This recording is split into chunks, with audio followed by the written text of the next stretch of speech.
Welcome to the Gaelan Trombley Show. You can find me on Facebook at Gaelan Trombley, on Instagram at Gaelan Trombley, and on YouTube at Gaelan Trombley.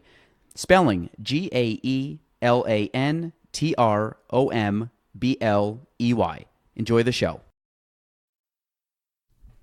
On episode 30 of the Gaelan Trombley Show, I have my friend Paul Deyoe in studio. Paul is the local sales manager at NBC5. We talk about his job history and how he went from the hotel, restaurant, tourism industry to now sales. We talk about, unfortunately, Dallas football. We talk about CrossFit, how he's now gotten into that, and that's improved his life. And we also talk a lot about fatherhood. So I hope you guys enjoy episode 30 of the Gaelan Trombley Show with Paul Deyoe.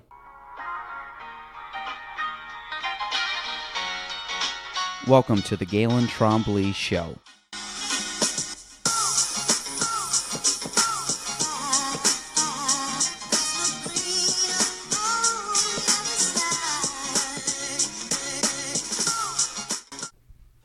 Welcome to episode 30 of the Gaelan Trombley Show. We hit 3-0. I have my friend in studio today, Mr. Paul Deyoe.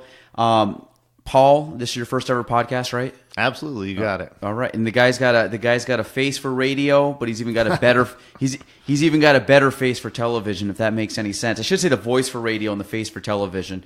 But good buddy over here, Paul Deyoe. So, Paul, for people that do not know who you are, give them a little background, kind of a little intro, and then we'll get right to it. All right. Well, thanks. Thanks for having me here today. I guess I'm the local sales manager at NBC5. That's what I do for my career. Married to my wife, Suzanne Deyoe. We have a son, Caleb. He's 4 years old. He's going to be 5 soon. Lived basically in this area my whole life. Grew up in Osable Forks. Went away to college in St. Lawrence. Found out I needed to go. It wasn't the right school for me. Came back to Plattsburgh State. Ended up with a degree there in hospitality management, of all things. Just felt that the hospitality industry, once I learned more about it, wasn't the way I wanted to go, and marketing seemed interesting. Got a job with Curtis Lumber as their marketing manager. Did that for a while. My sales rep from Channel 5, actually, I really liked her a lot, Debbie McNamee. Learned a lot from her.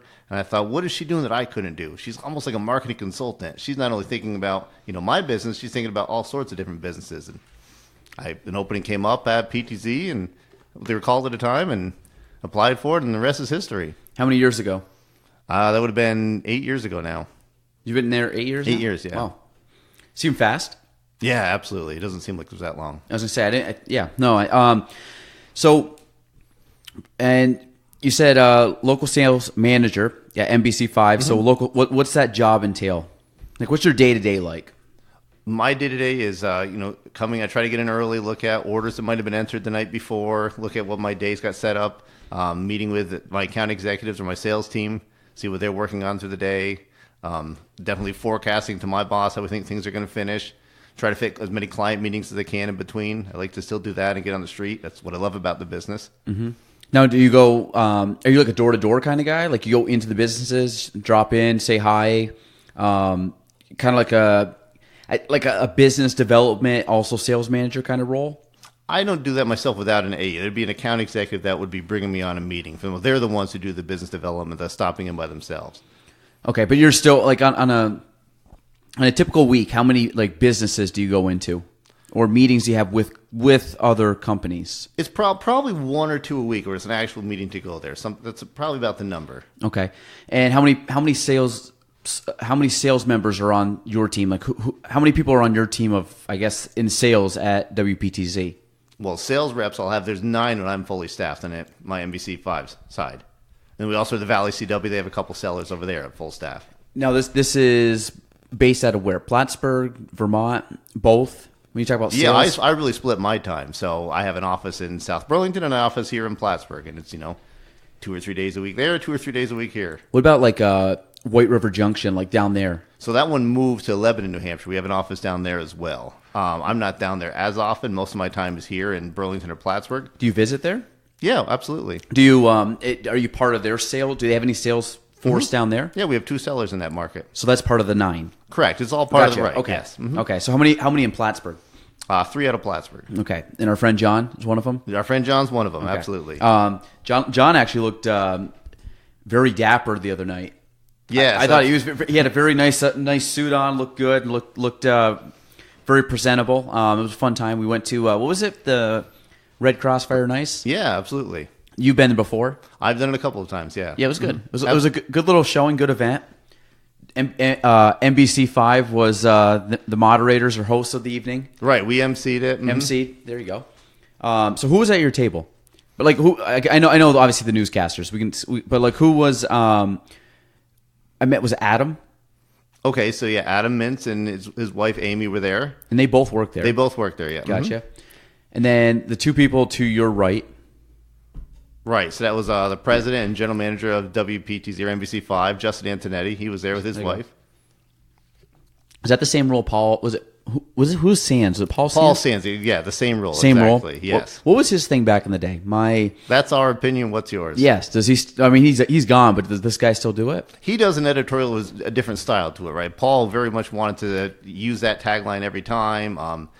Justin's are a little different. It was classic. It was good. Yeah, usually the first airing is like Fridays. You'll catch it right after our 6 p.m. news. That's the first airing. And then it runs a few times throughout the week after that. So what is... You guys are on at... What's your schedule? Like when's the news on?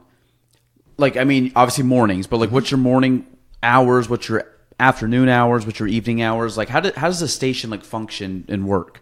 Sure. So if you look at the day, at 4:30 in the morning, actually, we start running an NBC Today show feed. So that's not our product, but that starts at 4:30 a.m. At 5 a.m., that's when we come on Monday through Saturday.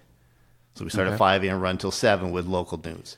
Gotcha. The Today show runs for a couple hours. Then you got various daytime programming like Live with Kelly. We have a new newscast that runs for 30 minutes. Then at 4 p.m., Ellen, then right into local news again. So 5 p. right up to 6:30 p.m. And then you have, obviously, the 11 o'clock. Yes, the 11 o'clock. And then we do a 10 o'clock newscast as well on the Valley CW.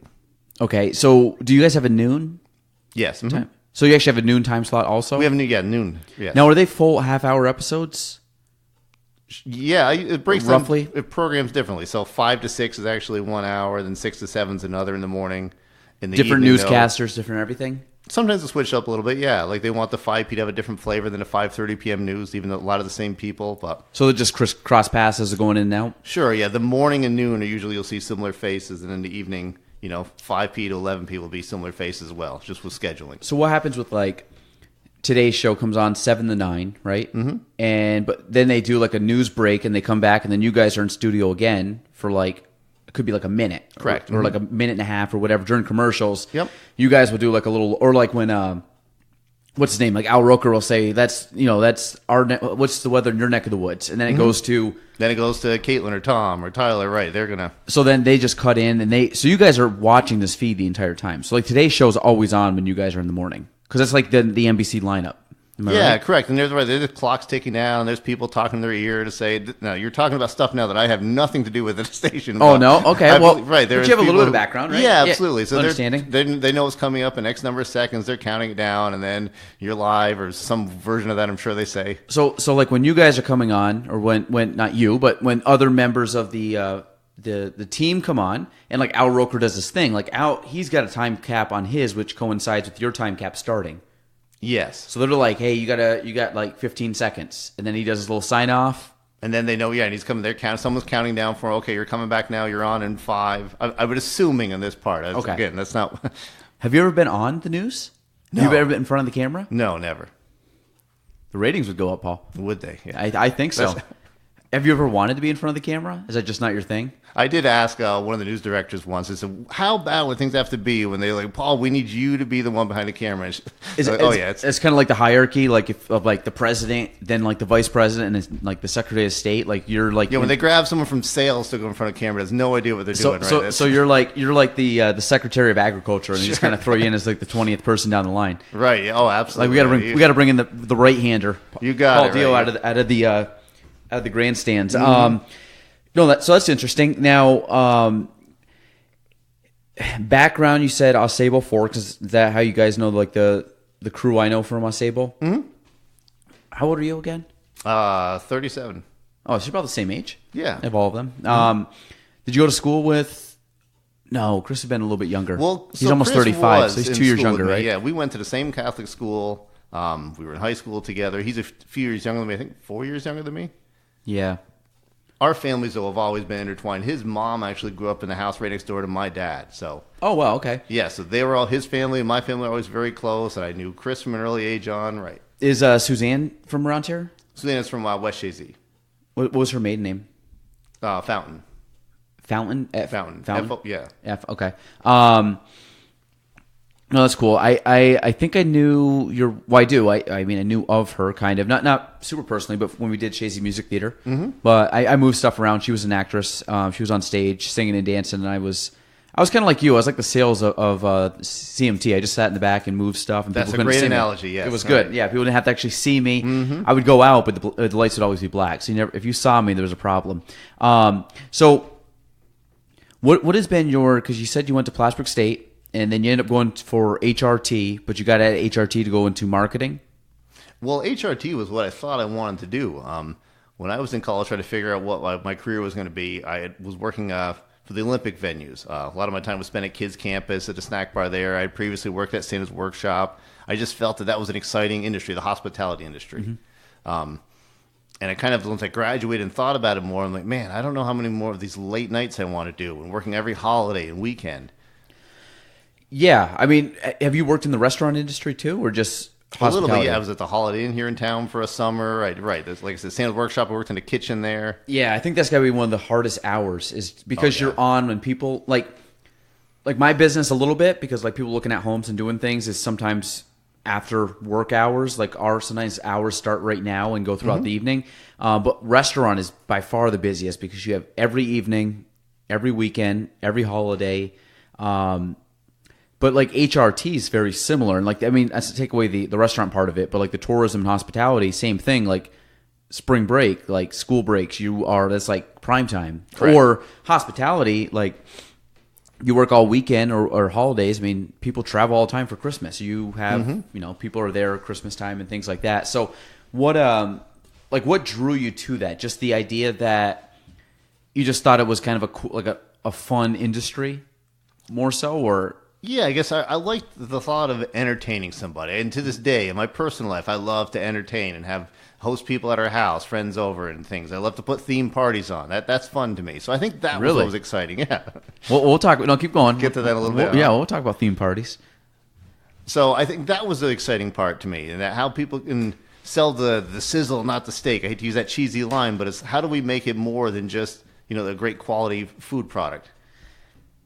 Okay, so when you did that, you said you ended up going, like, what's your job history? Because I think we're going to go, I want to talk about your internship that you had mentioned, but where does all this line up going into that timeline? Like, give me a timeline. So you graduate high school, you go to St. Lawrence, you leave St. Lawrence, you go to P State, you graduate with, not HRT though, you said, right? It was an HRT degree, yes. Oh, you did? I thought you said it was you switched to marketing. No, afterwards. Okay, so I ended up getting my MBA in marketing. Oh, MBA, okay. Right. And where was your MBA at? Empire State College. Okay. I know you've told me that, I think. You didn't mention that today, though? No, not today. I was going to say, I know you did that today, right? No, you did mention that before. So you go there, HRT, and then you go, your Empire State was right after? Or no? Did you wait a few years? No, there's a break, right. Mm-hmm. Okay. So graduate college, what do you do right after college? I was working for Gregory Supply at the time through college, basically 30, 35 hours a week. I managed my schedule to be almost full-time there. Yeah. Right. And actually my boss at the time said, hey, you've graduated now. We want to bring you on board. We'll give you a little bit of a raise. And I was like, well, great. Is that the St. Gregory was at Curtis Lumber's location, right? Correct, yeah. Okay. Mm-hmm. They merged with Curtis Lumber in 2006. Okay. And then you stayed on? I stayed on, yeah. Mm-hmm. Okay. And then, so from Curtis Lumber, then where did you go?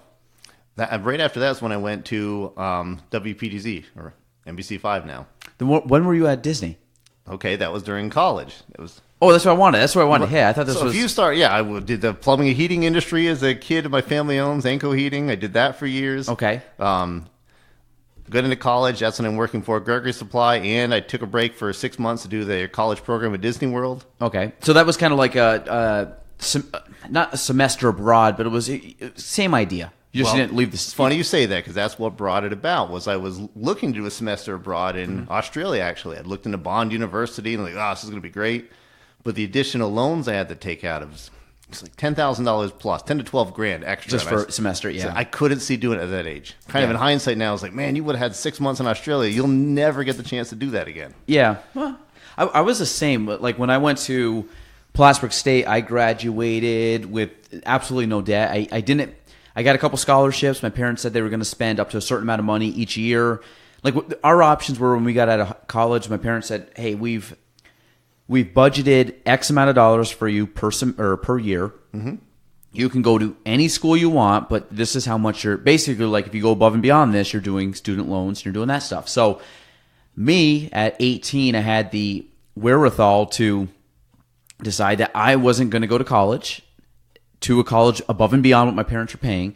I even went as far as not even staying on campus because I didn't want them to pay that, because I was just like, I'm not going into debt. I don't want people like, to me, I didn't know what I wanted to do at college. I had no plans. I applied to one school, Plattsburgh, and got in. Literally, I was just like, I'm just going to go to Plattsburgh. Didn't research any college, didn't do anything. I was like, me too. I did not care about college at all. I had no intentions of doing anything.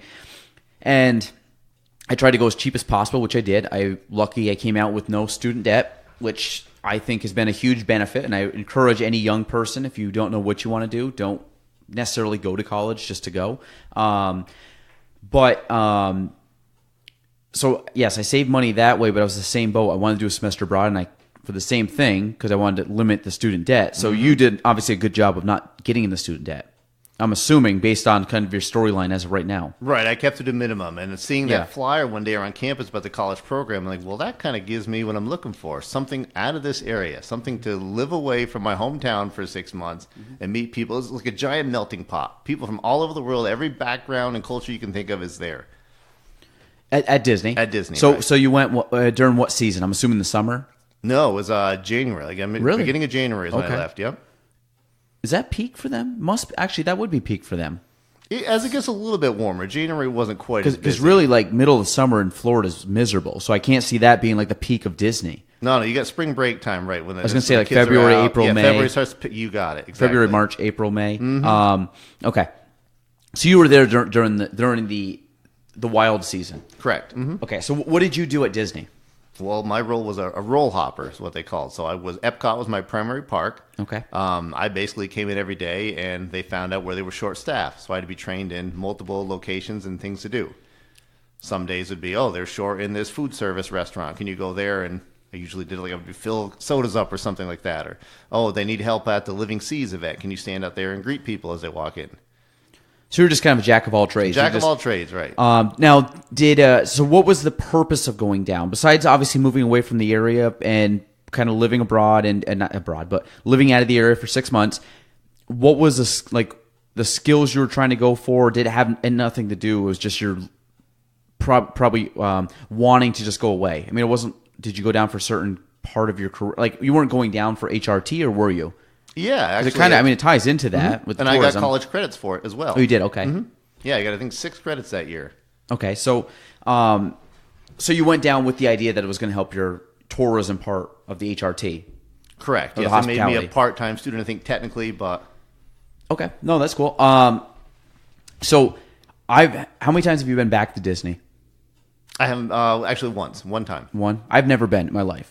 That was the first time I was down there, too, was for that program. Is it as good as people say it is? It's pretty sweet. When you're a visitor, too, especially. Like, people talk about, was it wonderful the whole time? The magic definitely wears off after the first few weeks of it, for sure. But like, if you were to go down for, like, a week, like, if everybody's like, go down, you're going to go down and go to all the parks and do all the things down there. I don't know anything about Disney. I've heard of Epcot, heard of Magic Kingdom? Animal Kingdom? Yeah, Animal Kingdom. Magic Kingdom's also a park. Oh, there's one. Okay, there you go. So it starts with... Magic Kingdom's opened in the early 70s, late 70s. Then they opened Epcot in the early 80s. Then it was MGM Studios at the time. It might be Disney Hollywood Studios now. And then Animal Kingdom was the final 4th park. So there's 4.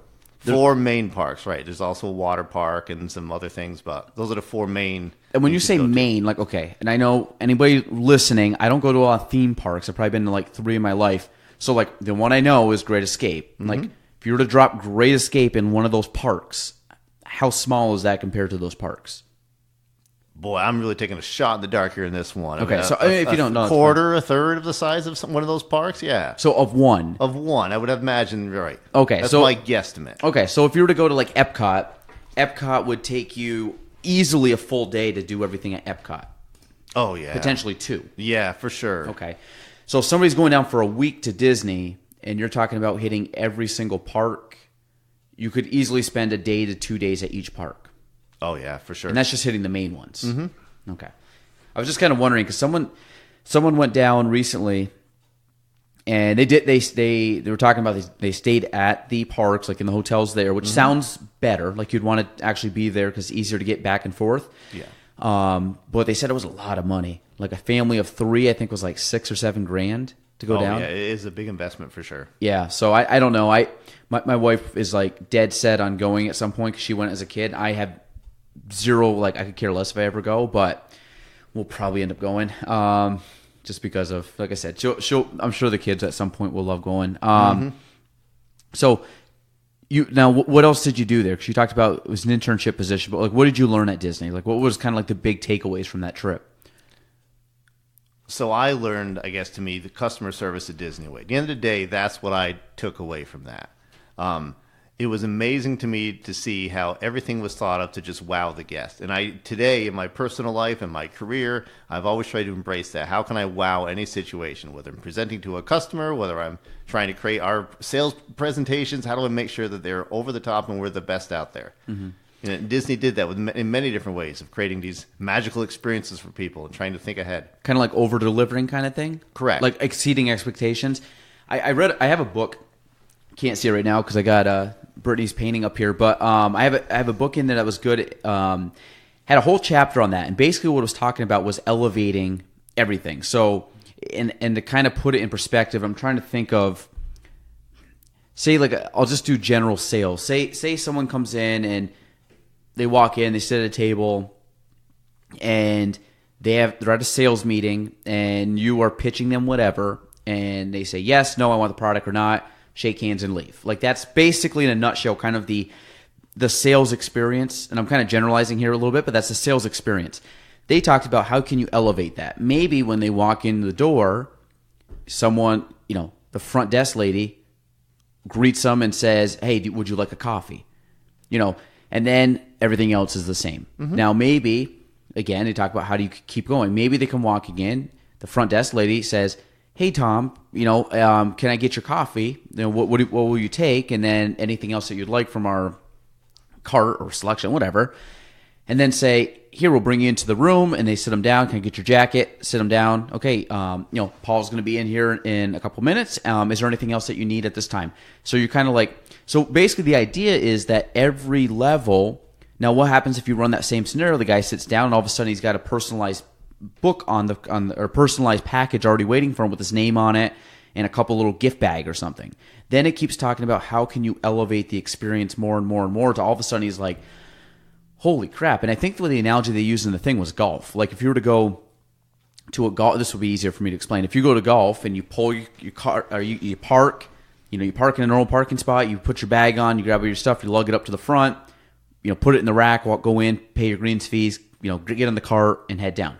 Now, what happens if you pull up, somebody valet parks, brings your clubs up to you, you walk in, someone hands you like, a towel with the logo of the club on it, brings you into the pro shop, you go up and you fill out everything, and oh, by the way, here's your scorecard, here's a couple nice like souvenir ball markers and a souvenir ball, and then you walk out, your clubs are already put on the cart.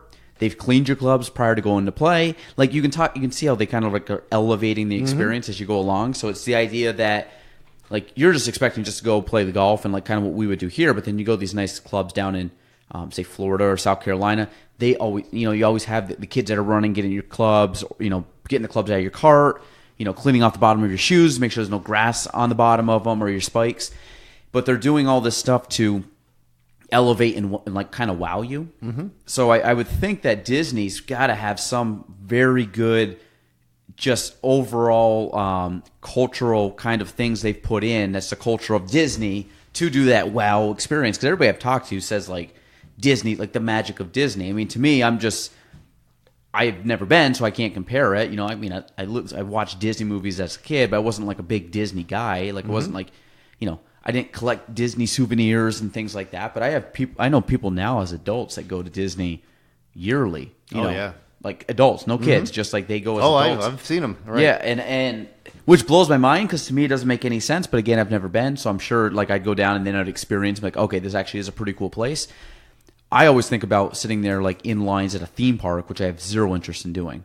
Like, wait, that's my thought. Like going into like a big, sitting out like on the heat of tarmac, like waiting to go on a ride with 1,000 other people, and it's just 2 hours to get on a ride or 45 minutes or whatever that you spend, 70% of the day just standing in lines. Some of my favorite days at Disney and for personal time were never on a ride. Would you go there for other things that the park had to offer? So what do they have? Like, what do they have besides rides? Like take Epcot, for example. Okay. So Epcot is all about all the different cultures in the world. It actually stands for Experimental Prototype Community of Tomorrow. It was done to showcase all these great technology innovations, and then the World Showcase in the back half of it is all about all the different countries in the world and how different cultures can get along. Oh boy, I've really messed up all the pavilions if I tried to name it, but like Canada was there, the UK pavilion, you had Mexico, Japan, Morocco, yeah. So, and everyone has tried to be designed to look just like that country as best as they could. So when you say like stations, because I've heard this part's pretty cool too. So when you talk about stations and you're going up to look at it, what are the stations like? I mean, are they just exhibit? Yeah, it's much bigger than a exhibit or a station. So you can actually there's multiple rooms in this thing. There's going to be gift shops, restaurants all around this country. So you have like Canada. They'll have a restaurant. They'll have a gift shop. Will they have any rides there, or is it more of just like they have anything might have a little rides. Interactive? Yeah, I think Mexico had something, a boat ride maybe. Okay. If there's Disney Buff listeners, just can correct me on that. But there were little things like that to do. Sure. I've heard it's cool. Like I've heard it's like a fun thing. Like Epcot, I think it would be kind of neat because I like countries and I like cultures and stuff like that. But I don't know. Again, to me, it's just something that is I've never experienced. So it's kind of tough to picture it. Of course, my theme park is Great Escape, which is a very small. I think in the grand scheme of theme parks, it's kind of a smaller one, but. Like they do a flower exhibit every year. That draws people for another reason. So if you want to go to Disney World for the 5th time of this year, well, how about go see the flower and garden exhibit and all these different floral arrangements throughout the park? And So what else? I mean, do they have shows there? Yeah, like plays or shows or like my sister went and did a race down there. She did like a half marathon. That's right. There's a Disney marathon, right, and a half marathon. Yeah, so she went and did that. Like I've seen people go for different reasons, but there was an Indiana Jones exhibit at it was MGM Studios now. Again, that may have completely changed now, but where's the Harry Potter exhibit? Is that in Disney, or is that his own park? No, that's a Universal thing. That's different from Disney. Yeah. Oh, where's Universal? It's right in same Orlando area. Okay. Now what's that? Do you know what's at Universal for parks? Oh boy, there was Islands of Adventure. Because that's a big theme park too. Yeah, absolutely. Okay. I don't work for them. I don't remember that. Yeah, I'm not a big theme park guy either, so to tell you. Yeah, I went to Orlando once for a conference. I went outside to play golf one day, and it was so freaking humid that the rest of the time I just stayed in the hotel. Like I went to I did like what I was there for, but like besides going out to maybe dinner, like we pretty much stayed inside because I had no intention. I actually went downtown Orlando one night, which is kind of cool, but it wasn't as bad at night. So you went down there, learned the hospitality idea, came back up, then you went into the Curtis Lumber, Gregory Supply, Curtis Lumber. Then right from there, you went to WPTZ. Yeah, so I was doing a Gregory Supply contractor sales. I came into it for the plumbing and heating business. I liked the hardware was interesting to me. I learned the rest of it, did contractor sales. When they sold, the Heathertons owned it. When they sold the business, I had been kind of interning on marketing, helping out with that. They suggested I should take over the marketing for what was the North Division of Curtis Lumber. Okay. That's how I got into there. Right. And did that for 5 years. And once that ended, then into NBC5 as an account executive. So the position that you're at now is a step up from the account executive role? Yeah, I was an account executive for 3.5 years, then promoted to national sales manager, then local sales manager. What's the difference between national and local? Just who you're targeting? Like national, you're targeting national ads for your program versus local ads? It's really just about where the business is coming from. So the national sales manager oversees all the television buys that coming out of our rep firms that we have. So like, New York is the biggest one where they handle most of the agencies. The reps talk to the agency. They'll buy for various TV stations that Hearst owns, for example. They'll be working with a buyer for a large agency, and they'll take television business for, okay, New England Ford, I'm going to buy your Boston station, your Portland station, your Manchester, New Hampshire station, and Burlington, Vermont station. So when you were working for were you just part of the Plattsburgh affiliates of that? Or I say WPTZ from NBC5, is that just the affiliates of the ones that we see? Or are you also doing the ones out of Boston? So we are an NBC affiliate. Our TV station here, WPTZ, is owned by the Hearst Corporation. Okay. We actually own more ABC stations than we do NBC across the country. 31 Hearst altogether. Hearst does, right. Okay. We just happen to be NBC in this market. Okay. So when our people are selling for us in the national level like that, they'll sell for not only this NBC here, but it happens to be ABC in Boston, ABC in Portland. Yeah, because I don't know how that industry works as well. Like I was on the news the other day for Fox and ABC, and the kid came up and he had a Fox and ABC. And I think he originally had told me ABC, but it ran on both stations, which to me, I didn't realize they're both on the same. And I think you had mentioned that to me before. So Nexstar owns them. What is it? Nexstar is the company that owns them. Okay, so that stuff is just different. I mean, it's a different industry, so I don't understand it as much. But so Hearst is based at New York City. Mm-hmm. Okay, and you said you showed me the building. It's pretty dope. Yeah, absolutely. I liked it. So Hearst owns the whole thing. So who, like locally, you guys are renting out a building then, pretty much, and just going off like doing your. It's our building. I mean, we are the. So Hearst still owns the building. Hearst owns the building. Gotcha. They own all the newscasts we produce. Right. We just air it we partner with NBC, if you will. How many satellite dishes do you have in the back?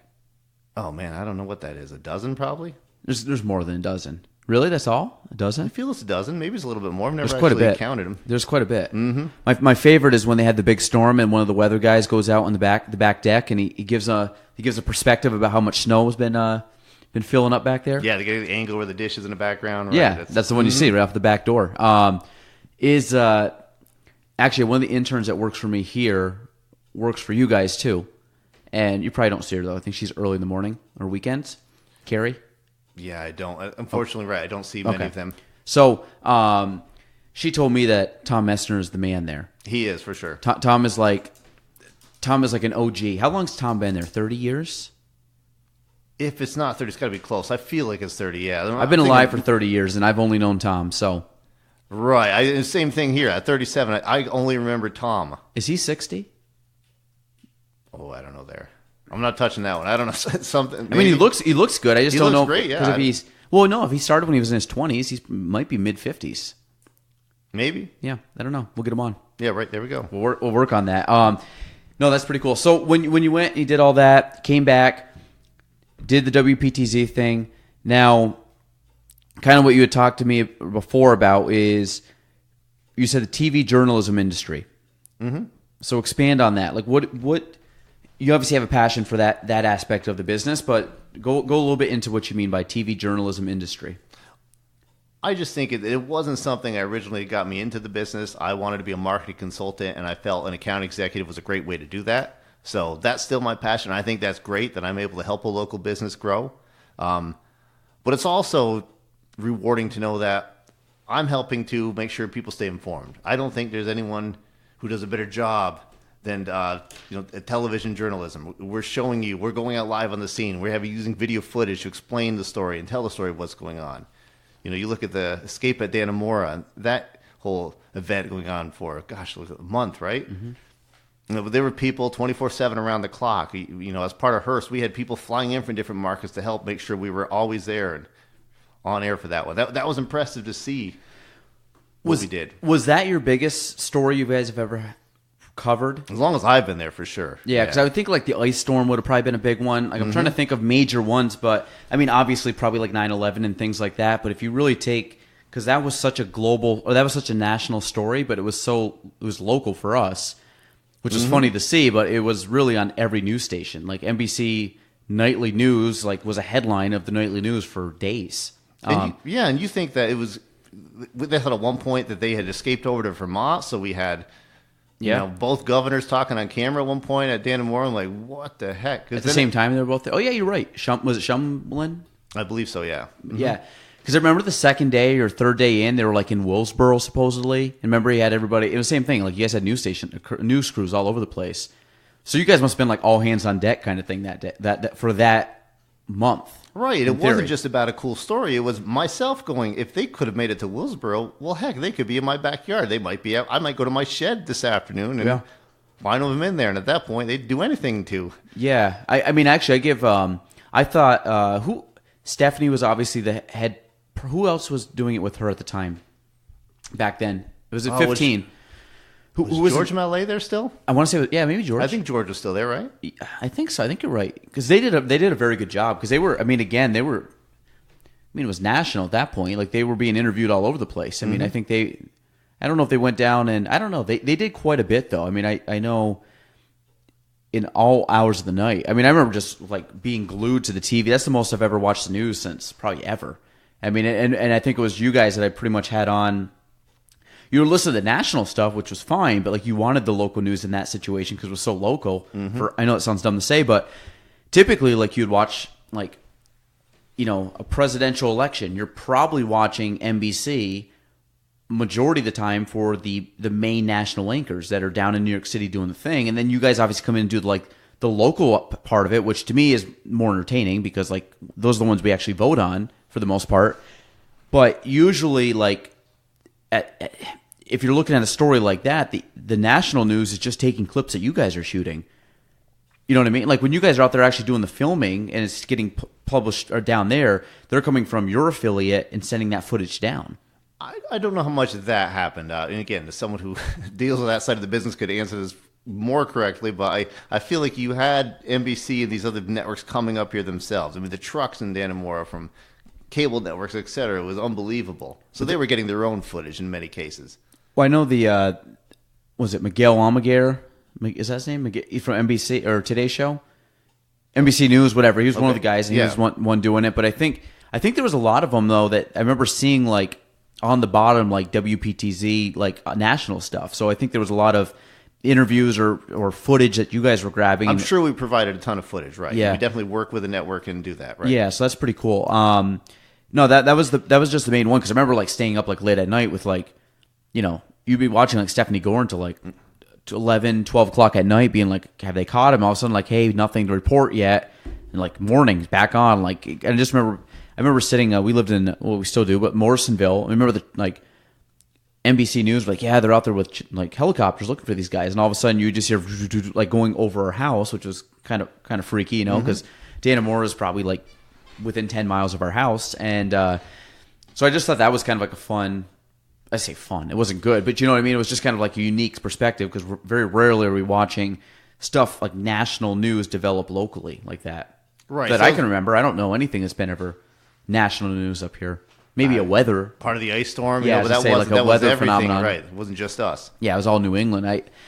That's so the TV journalism industry, what do you think about, I think the TV journalism has been hit pretty hard over the last few years, you know, with, I think right now with so much media and so much things that you can consume day to day, is trying to weed out what's legitimate and what's not. You know, like obviously fake news has been around, but you talk about like all these things where, I mean, I kind of look at, I have different perspectives on different, like I don't watch the news a lot just because one, I'm busy, but two, it's like there's just so much stuff. Like I like the local news. I don't really care.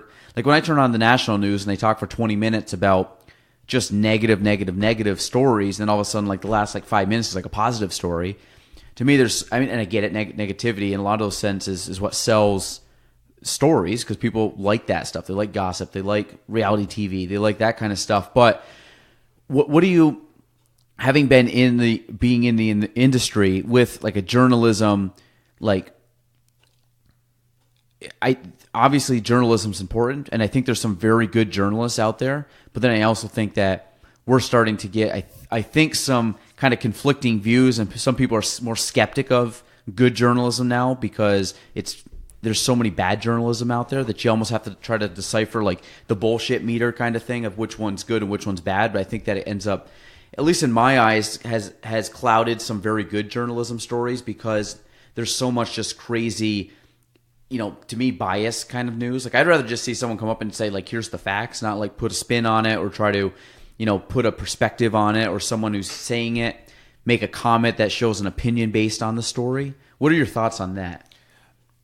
Again, this might be kind of out of the sales part, but I think it ties into, like you said, like the TV journalism aspect, because you mentioned there's still some very good journalists out there that do. And I'm sure there's phenomenal people that really have a passion for bringing the news to people to be informed of what's actually going on. Well, I think that really, again, I'm in sales, as you know, so I think that really helps. The survey after survey that we see show that local news is where people go and it's the most trusted. When anything bad happens in their community major, that's where they turn to because they think it weeds that out, right? It's very easy for anybody to throw a story up or what they think is a story on Facebook, which may or may not be true. So there's many great things that social media does to allow us to share news stories, but when it comes from my NBC5 and you see that shared, that holds extra weight to it. That you're already that much more credible because of that.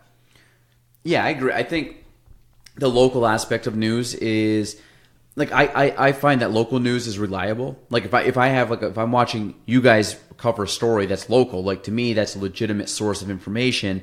When I watch something like NBC or CNN or Fox News or something on a national scale, to me, I think there's a lot of bias behind it. I think there's a lot of journalism bias. I was watching a Netflix documentary and they talked about how Facebook and Google, because of their analytics and their user information and user behavior that they can track based off of everything that we punch in, every Google search, every Amazon order, every click and like and whatever on Facebook, that they can sway. They were talking about swaying elections because they can. Facebook, which I know has been kind of hit with this recently, is like they can put on their front page conflicting stories showing pro for one candidate, con for one candidate, or where they position stories or which stories they put up first. And they've been kind of slammed on this, whether or not it actually happens. But I think there's some level of, and maybe it's not intentional bias, but I think it happens just because people's beliefs would rather put certain articles here and there. But they were talking about the reach that those two companies have, which is incredible because they have they literally have everybody's information at their fingertips. Is they could sway. I don't think that it's definitely not going to happen on I don't think on a local level because I think that you guys are very unbiased. You like that's what I like, just reporting.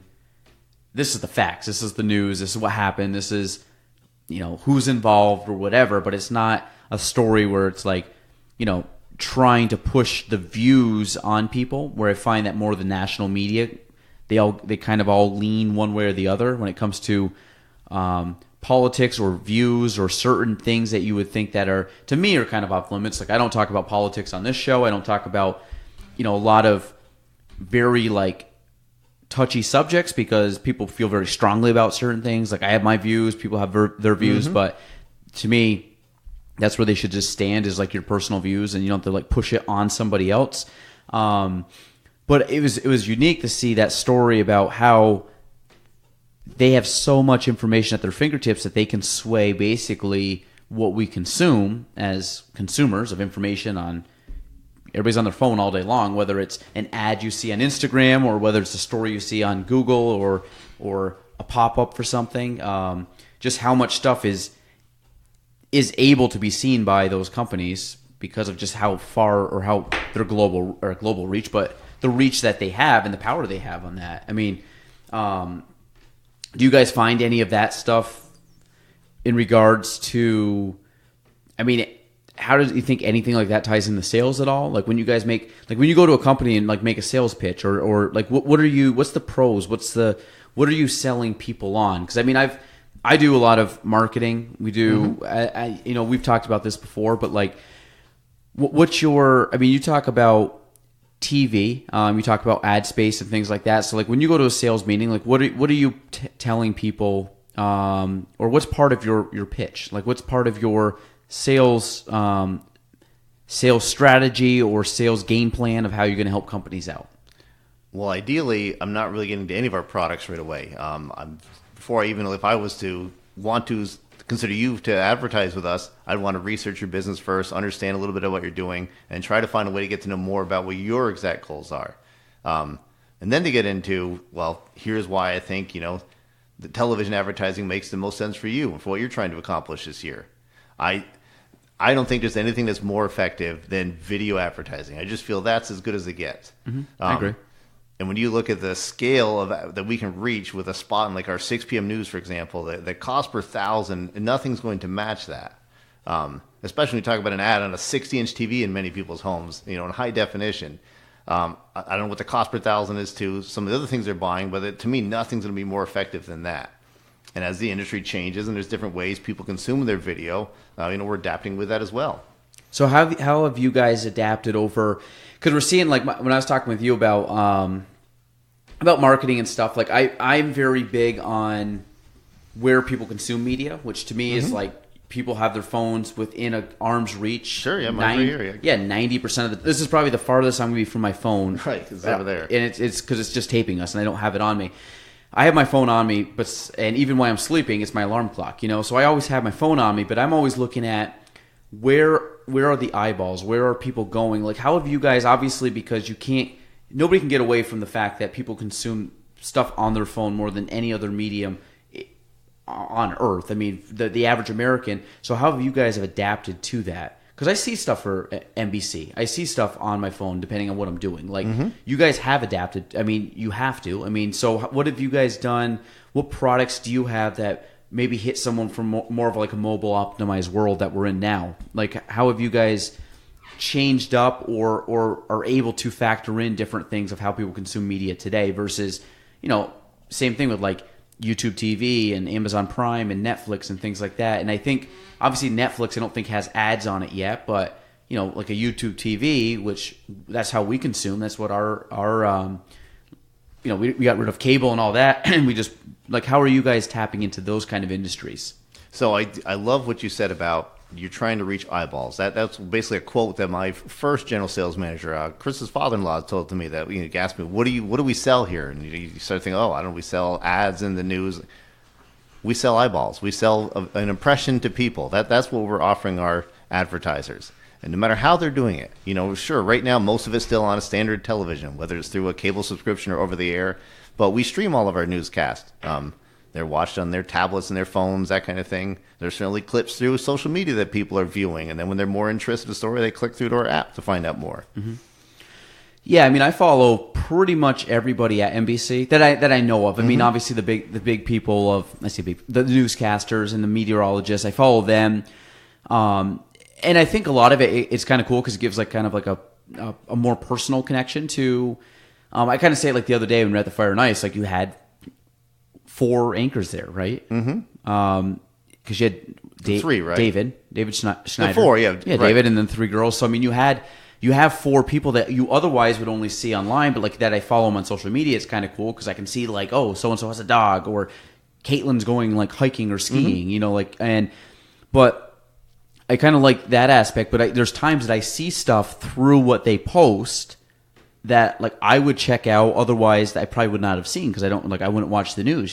Just like my day to day comes on. I don't get home too often. The news is on anyways, and hopefully by 11 I'm sleeping so I can get up for the gym, which we know doesn't happen all the time. But well, there you go. Right, I go to the gym as well, basically every day, and I miss the morning. I never watch the morning news, but I'm informed because I see the story on Facebook that's what brings me over, or the breaking news alert gets me to the app, and then I see other content. Yeah, same thing. And I think like I would say WPTZ is probably my first place to go for news in the sense like I'm way more interested in local news than national news.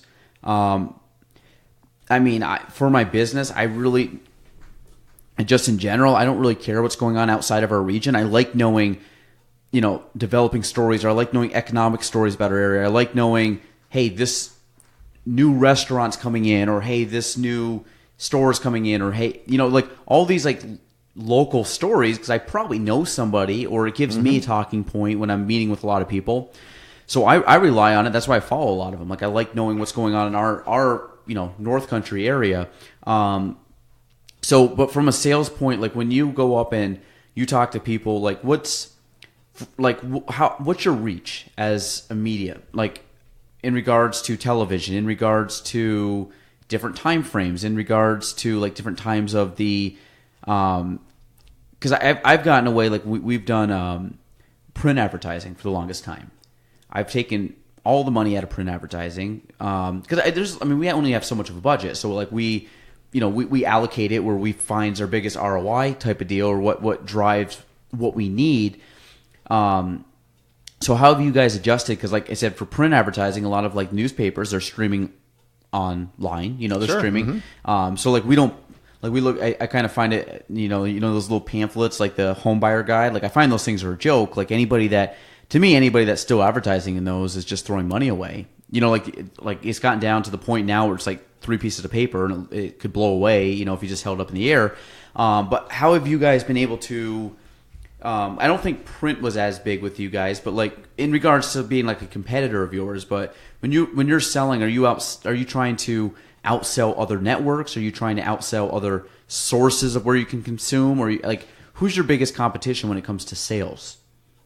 I think number one would probably be other television stations, just because once you get someone who believes in the power of TV, it's which station we're going to go with. And I think for the record, they all represent a great product. I think we have a better offer in many cases. Maybe that's my bias, I'm sure, but you guys have a bigger reach too, I would think.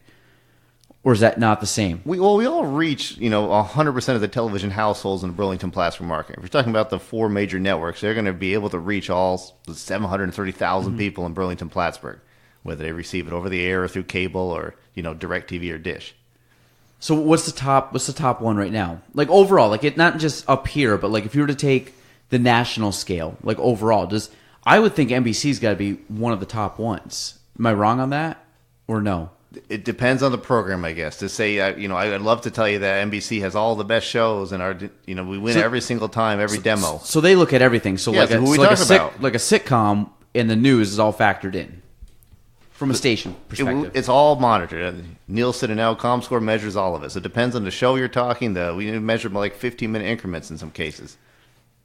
Okay, so when you guys factor in, so you're just doing primarily the news in general, or are you still factoring I sell in everything? I sell so NBC primetime. I sell sports. Yeah. So so that's good. I didn't know that. Networks outside of television. We have many networks where we can do what they call OTT or over-the-top advertising. You referenced Netflix is a great example of that. Now, there's no ads available to sell, but Hulu has ads available. So you guys are selling those too? Yeah, different things like that. And it's not directly Hulu, but things like that. So some may end up in Hulu, some may end up in your Roku TV. You'll be watching something. What's your best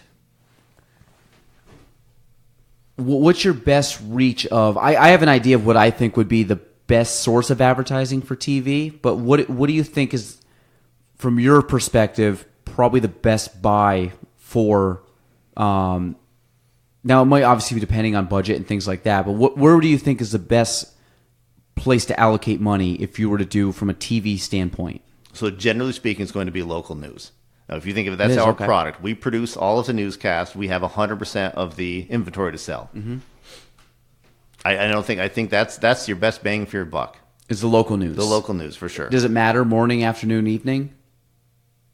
I don't think so. You're splitting hairs at that point. Some people will tell me, people are getting ready in the morning. They're not paying attention as much. I don't know that I believe that viewers are less of a quality than the evening news, for example. People be cooking dinner, you could argue that. I just feel at the end of the day that the amount of viewers watching and the rates that they go for, that's the lowest cost per thousand and when it comes to television advertising.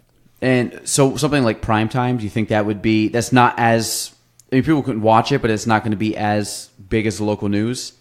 I think, is it, okay, so my question is, if I would think that the 3 most important, or in the order, I think would be, well, you just said local news, so that kind of switched what I was going to say. Makes sense, though. Be local news, then to me would be sports, and then primetime. Think that'd be about right?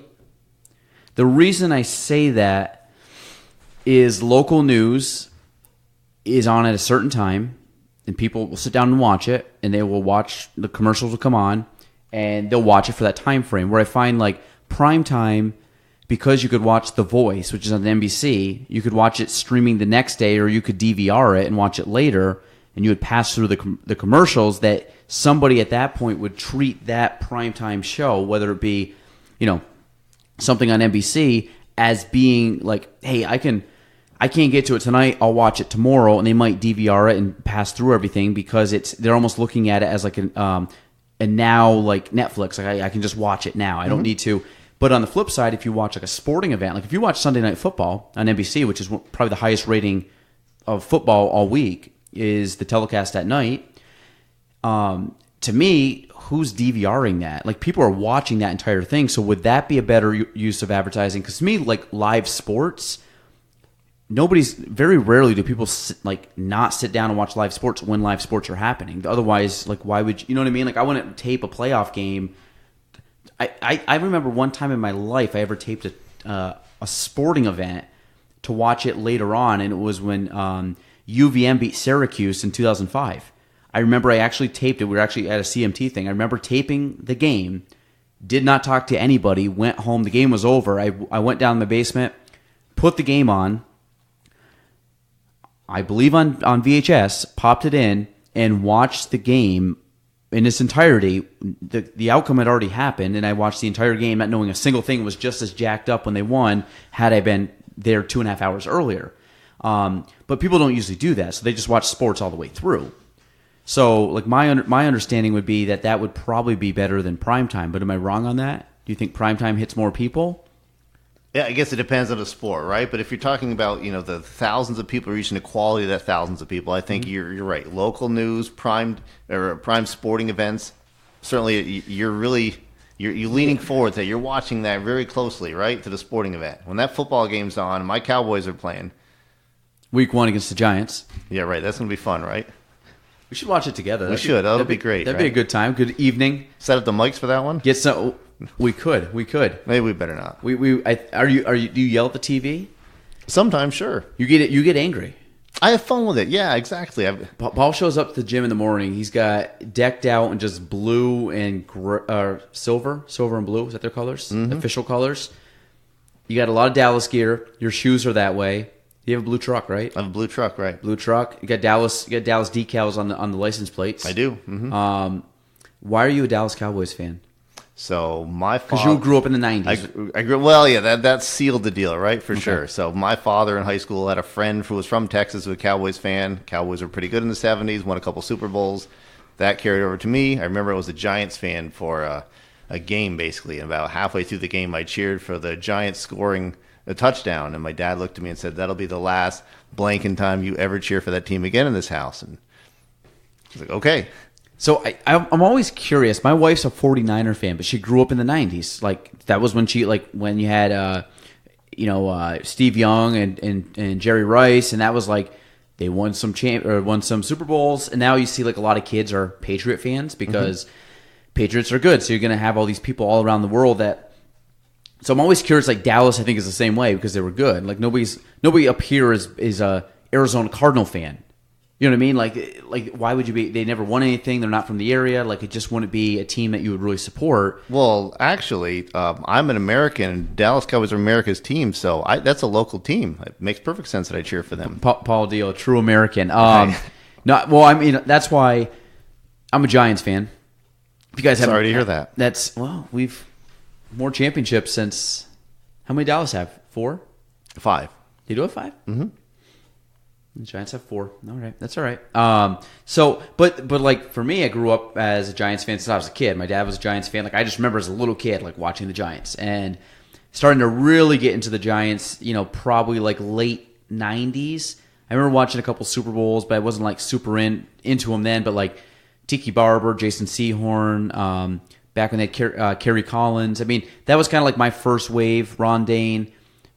Obviously Mike Strahan, like those guys were like my first wave of Giants, and I've been watching them ever since. Now, granted, the last few years have been painful, but I just think if you're from up here, you gotta have some kind of tie to Dallas. So yours was just more of like your just family always rooted for them. Right, exactly. So how did they start rooting for them? Was it the same way, just because your dad 70s? I really, my dad had a friend who moved from Texas up here, so he was a Cowboys fan, and they started cheering for him. And then I think his brothers all caught on to it.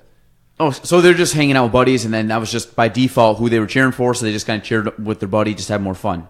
So they were, something because they're watching the same team every week. So I saw somebody one time, and I forgot who it was that told me, and they were watching the two teams, and they thought it was the Patriots, but the writing was so small they couldn't actually see it. So they started cheering for.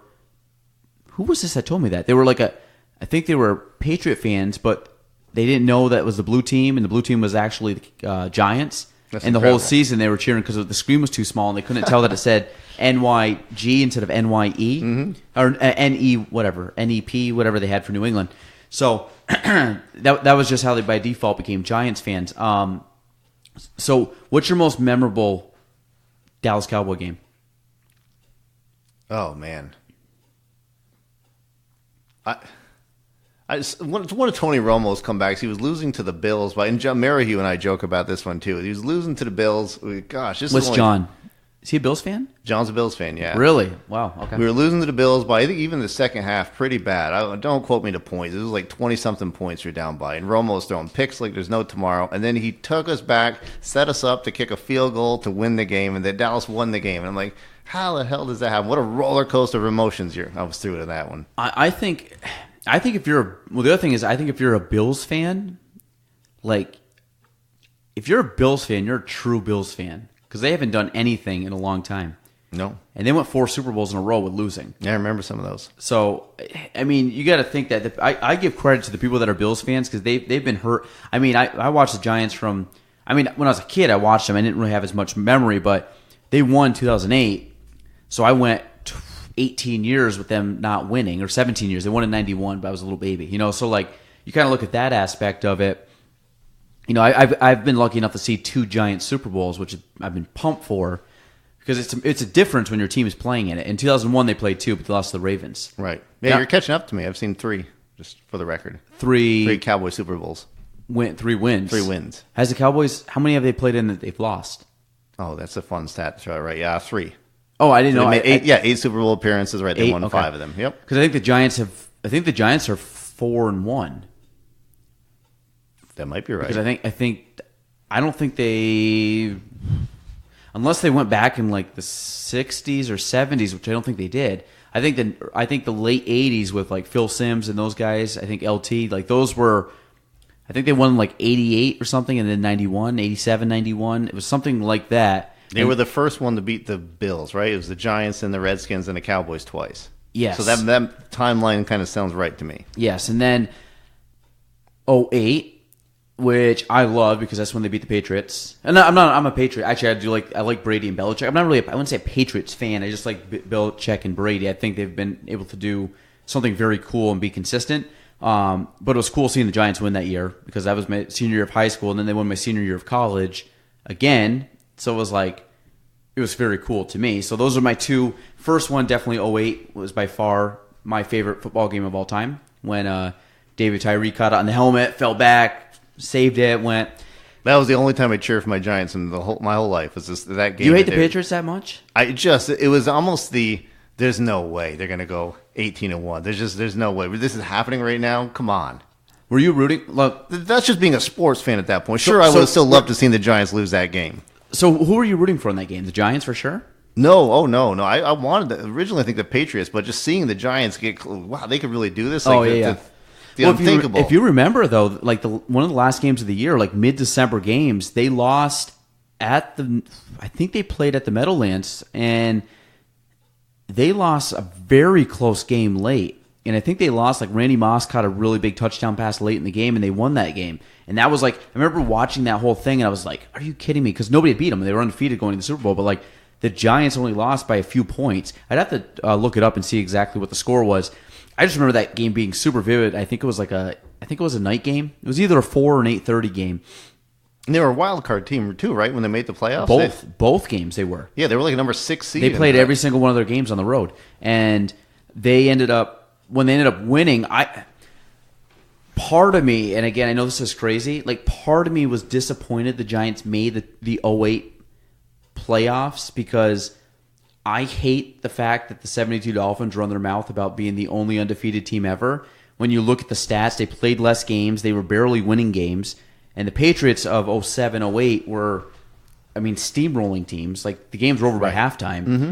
And then the Giants ended up winning. So to me, it's like, I would have loved to seen them go undefeated.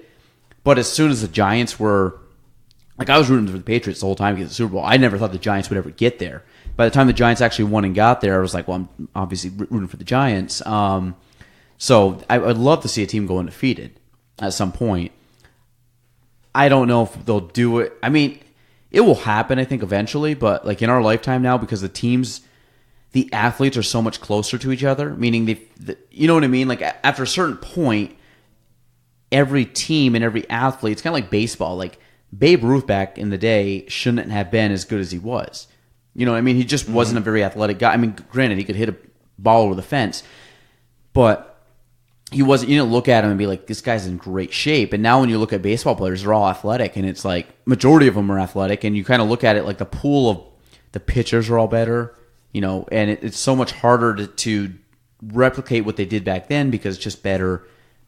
More people have been able to catch up. It's kind of like golf. When Tiger was winning his golf tournaments all the time, the competition wasn't as good as it is now because everybody just basically does the same thing as Tiger. They all work out. They all have nutritionists. They all have swing coaches and psychologists. And you go back to when Jack won, and then you go back to when like Ben Hogan won. Like Ben Hogan, the quality of the field wasn't as great. He was good, and granted, you probably had a couple other very good golfers, but now you have like dozens that could win every week easily. Where back then, maybe you only had 5 to 7 guys that you knew would really win.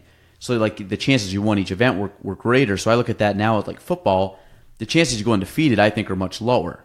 I would agree, yeah. So I think like someone go undefeated now is going to be way more impressive than Dolphins in 72 going undefeated, who only played, I think, 14 or 16 games total with playoffs and Super Bowl. Right. Because I think the schedule ended up expanding a few years later. Mm-hmm.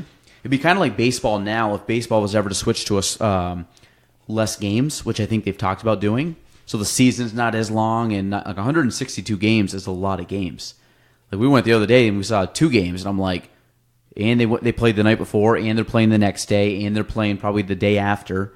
So I mean, they're just every day playing baseball, which it'd be great if you're a baseball player, but it's like that's just a lot. That's a lot of games. Yeah, I don't watch baseball myself. I find that how can I keep up with that? How could you get excited about a game when if they win, it means so little really until the end. Exactly. You're just kind of like managing and staying in the hunt. So I mean, I get it. Like if you're like dropping, or you want streaks. You don't want necessarily like a game. Like if the Yankees win a game and they win a game and they win a game and then they lose, like that loss is not that big of a deal because they're still net 2 up. They still gain 2. Like in football, like you lose a game, like people like are emotionally devastated for a week. For never not a week, but for a couple of days, like Monday, Tuesday, like man, our team lost. Now we got to win this game this week. That's the beauty of what I like about football is because I only have to focus like for 3 hours a week on a game, and the Giants have been terrible, so I don't watch my football. Watching the last few years has gone downhill because like I'm one of those guys like I only watch the Giants play. Like if I'm at a house. Like if we go to like someone's house for Thanksgiving, or if I'm at somebody's house and the game's on, like I'll watch the game with everybody. But if I'm at home or just doing my own thing, I'm not watching a football game unless the Giants are playing. And if the Giants are losing, they have no chance of making the playoffs, I'm out. Are you the same, or do you watch Dallas no matter what? I probably watch them play throughout the year when it's on, but I definitely the other games, especially now having a young son, like I don't have the time. Yeah. The weekends to me are to be spent with him, so I try to catch every game, but that's it. Yeah, I mean I don't even watch. Like we'll put it on. Like we might have it as background noise a little bit, but very rarely. I think if I went last year, how many games I actually watched all the way through? 1, 2, maybe. And they're both Giants games, and they're just like, take away the Super Bowl. Like playoff games, I'd watch a couple things here and there. Like we might pop the playoff game on if it's on. Like, sure. Like I'll put it on, but it's like background noise. I'm doing other stuff. Like I'm doing some work on my laptop, and I have it playing on the side, or we just have it on. We're playing with. We'll play with crew on the carpet and play with the toys, and we just have the game on. Like we're not really like focusing on the game, but it's just tough to focus on that. Like, what's your biggest thing? Because obviously we both have your son's a little bit older than mine. But what's the biggest thing you've had to do from balancing work to balancing family? Because this is something I've always. I don't say I struggle with it. But it's always something that you're trying to work on, and. I mean, I have my own views, and there's certain times that I'm looking at what I'm doing now is going to set up the future. And I know some people will say like, hey, don't miss out on this or don't miss out on this, on these moments and stuff. But like the way I look at it now is if I don't put as much effort into my thing is if I don't put much effort into my work now, I'm going to be at that same level for 20 years doing the same thing. But if I can like really hammer out these early years when they're not in sports, they're not in things that I really want to go see and not miss, that I can set up a future where I'm going to have the leverage to be able to do that and not worry about missing. Like I plan on going to every one of their plays and sporting events and parties and things absolutely. like that. So my big thing now, and I did this before having kids. That's part of the reason I got into my career was because I knew I was going to have leverage as a future father, being able to have the time to spend with my kids as I got older, because I wouldn't have to have a 9 to 5 where I had to punch in, punch out kind of deal. Like I could, if a kid had a field trip on a Tuesday, I could take it off, no questions asked. But I just know that I won't be able to do that unless I, can build up our company to give me leverage too. If I have to dip out for an afternoon, I can have people help me out and vice versa, and that's one of the beauties of, hopefully having a team of people is I can reciprocate that. But what have you tried to, or what's been your biggest like adaptation as a father from where you were 5 years ago, pre Caleb? Well, I think if you look at, take the gym that we talked about earlier, I've struggled with that for a while now. I really didn't do any running once Caleb was born. I felt I was falling out of shape, and I sit a lot for my job. I ride to Vermont, 2 or 3 days a week and back. I found that time. I was never up at 5 in the morning. That was insane to even thought of doing that. But I'm glad I tried it because now I found that time to make that work for me. And I try to make sure when that day ends at 5, I'd rather leave as close to 5 as I can. If I got to stay late, hey, I'll do that. But if I can leave at 5, go home, hang out with my son for a few hours before he goes to bed, and then turn my laptop on. I'm in a position where I can do that with our career, that I can be on my laptop later and finish that work up. I'd rather do that while he's sleeping. What time do you go to bed normally? I try to go to bed by 10. And then you're up by 5? 4:45? Yeah, the alarm goes off at 4:30, and 4:30? I probably hit it a couple of times. And right. Yeah, so I'm the exact same way. My biggest, the hardest part for me, so crew is 16 months now. My hardest part is that I've fallen off 100% is the gym. I used to go consistently 5 days a week. Easy. Like I was guaranteed I was going to go 5 days a week. I mean, we kind of joke about it now, but if I hit 3 days a week, that's a really good week for me. Most weeks are anywhere from 0, 1, or 2. And I've completely, from an athletic conditioning standpoint, I've taken a big dip. Part of that is because I'm now time is taken up by other things, which is, kind of a balancing act. But the same thing, if I was telling you the other day with the thing, I said, if you don't see me at 5:30 a.m., I'm not going. Like, I'm not going in the evenings. I don't want to go in the evenings. Me either, right. You're never going to see me there. No, because my thing is I would rather skip it to either do work to set me up later on in life or go home and hang out with Gina and crew. And there's times that, hey, I'm done by 5, 6 o'clock tonight. My last appointment's at 5, or I'll be done by 5:30. I'm not going to the gym to hit the 6:30 class. I'm going home. Like, so I can get an extra 2 hours in with crew before he goes to bed. But I think the 5:30 a.m., which is good, but it's tough for me because, like, I'm looking at it now, like, we're going to get out of here, probably, within the next, like, 30, 40 minute kind of deal. I'm going to get home roughly about 9, and I have work to do that I know. Me too. I'm not going to, I won't go tomorrow morning. I know it because I already know my schedule tomorrow morning. It is just as crazy as today. I've been in my office actually able to do work for about a half hour today. Oh, wow. Yeah. I mean, I've just been on the roads doing stuff. I've been in probably 5, 6 appointments all day, like good stuff, but it's just, I've gotten to the point where my day is now, like, I probably have a solid 2 to 3 hours of, a lot of work to do that I just know is going to compound throughout the week. But I always have the struggle, literally every night. Do I stay up till 11, 12 o'clock finishing up other work, or do I just go to bed by 10 so I can get up at 5 so I can go to the gym? And then I feel great doing that, but it's that balancing act. Like tomorrow, my first meeting is a breakfast meeting at 7 a.m. So like, I don't have time to just come to the office and do stuff in the morning because at 7 a.m. I have one at 8, and then it's just, I'm going to be doing stuff till about 8:30 tomorrow night. So that's 7 to 8:30. Very little time in between to like catch my breath and do stuff. So, how do you balance that? Like, what do you balance with? Obviously, getting up early is one, which you've become pretty much a habit. I would say you go to the gym 4 days a week, right? 3 to 4. It's always at least 3, right? But yeah, I try for 4. Yeah, for sure. I think many weeks I do end up 4 days. Yeah, and then you're pretty good about you're home usually by what, 6 o'clock latest most nights, 5:30. 6:30 is probably a better estimate when I. Because you're coming from Vermont. I'm coming from Vermont. Gotcha. Right. 6:30. Okay, so and what time's Caleb go to bed? 8:30. Yeah, so you get 2 hours with him. Yeah, and then there's days I'm in Plattsburgh, right? So if 2 or 3 days a week I'm in Plattsburgh, then I'm home earlier. I'm 5:30. I'm home by or so. Yeah, like crew usually goes to bed about 8:30. I try to be home by 7 if I can. That way I can get about an hour and a half.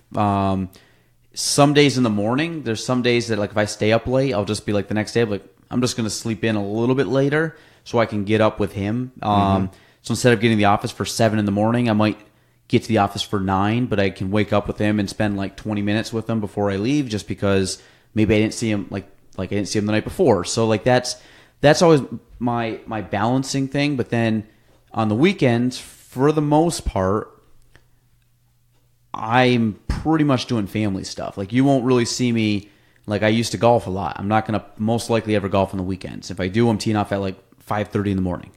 Like it's like weird things that I've really punted a lot of my other hobbies, because my hobbies now, like I think as you are, has switched to family. It's career and family, which I think is just a natural, like, I want to say like the provider of a family kind of thing, and Suzanne works, right? So I mean, you guys are both doing it, but it's one where you have the obligation now that you have a wife and a son that you're trying to provide for, because that's what I look at it like. He needs me, he needs his mother, to be able to do everything, and of course he looks at us as like, and I love it at that age. They have no care in the world, like they're just living life, doing their thing. But at the end of the day, I'm working to make sure that he doesn't have to worry about anything. That we're never in a position where it's like, when he gets older, I'm like, we can take him to Disney World and we can give him those experiences, because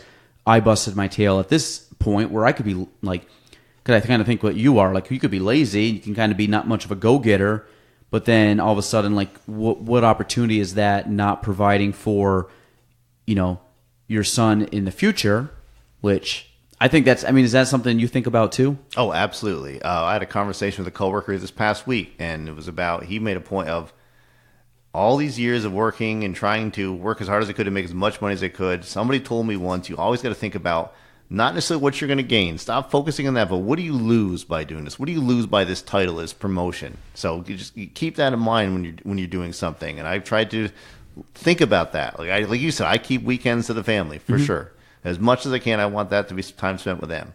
Vacations, we try to go away and do things, or at least when I'm off, to be spending time with them. Yeah, and that's something. I mean, my business, I'm working on that, in the sense of like on a vacation, that I'm on a vacation, which it's tough for me because of just the nature of our business. Oh, but me too, right? We can't leave this phone. I can't just let it go and not. I know, talk. like people say, like, "Oh, turn it off." I'm like, it's like if I turn it off, I've been able to create this where people have wanted to use me for real estate, which is great. That's what you ultimately want, is to have a steady stream of business.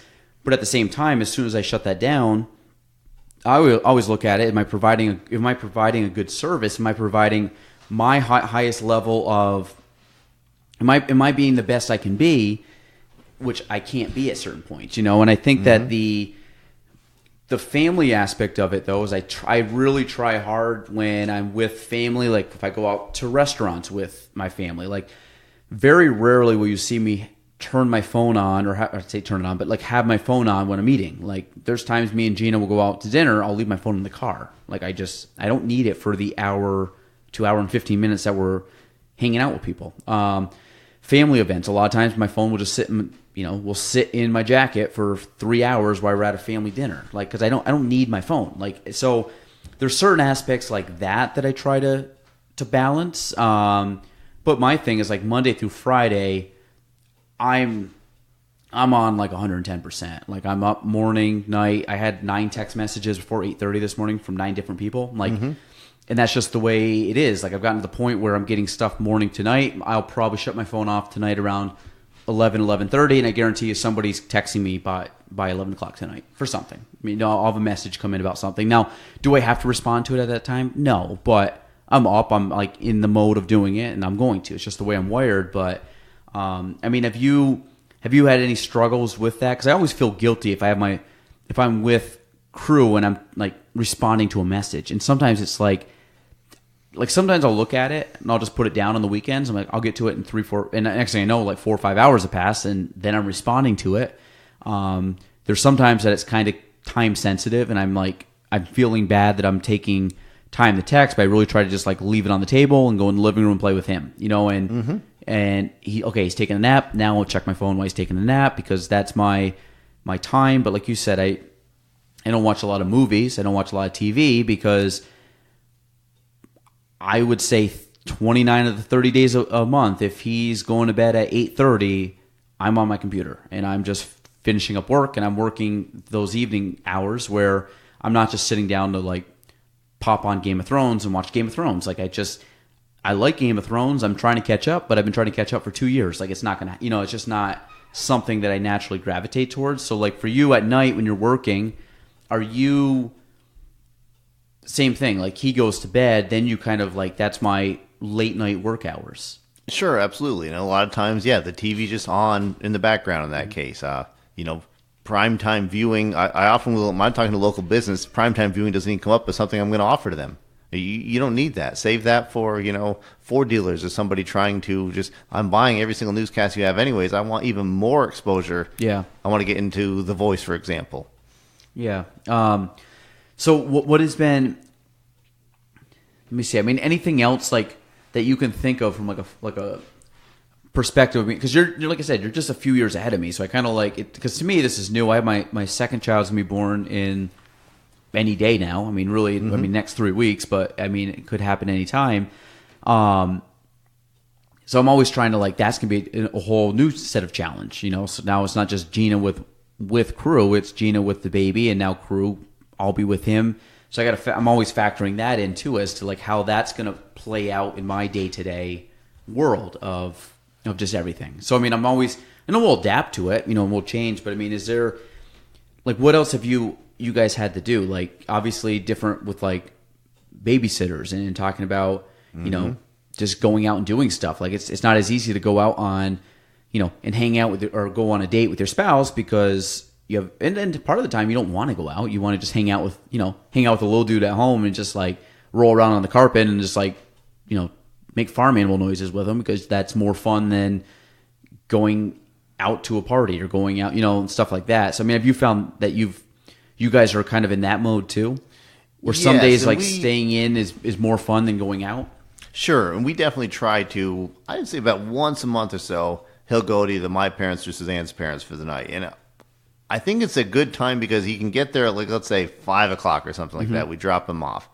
He's got a few hours of them until he goes, you're losing like 3 hours. And a few hours till he goes to bed. He gets to hang out with his grandparents. It's a great time. They watch him TV. He probably stays up a little later than he should, but that's awesome. He's got that time. Yep.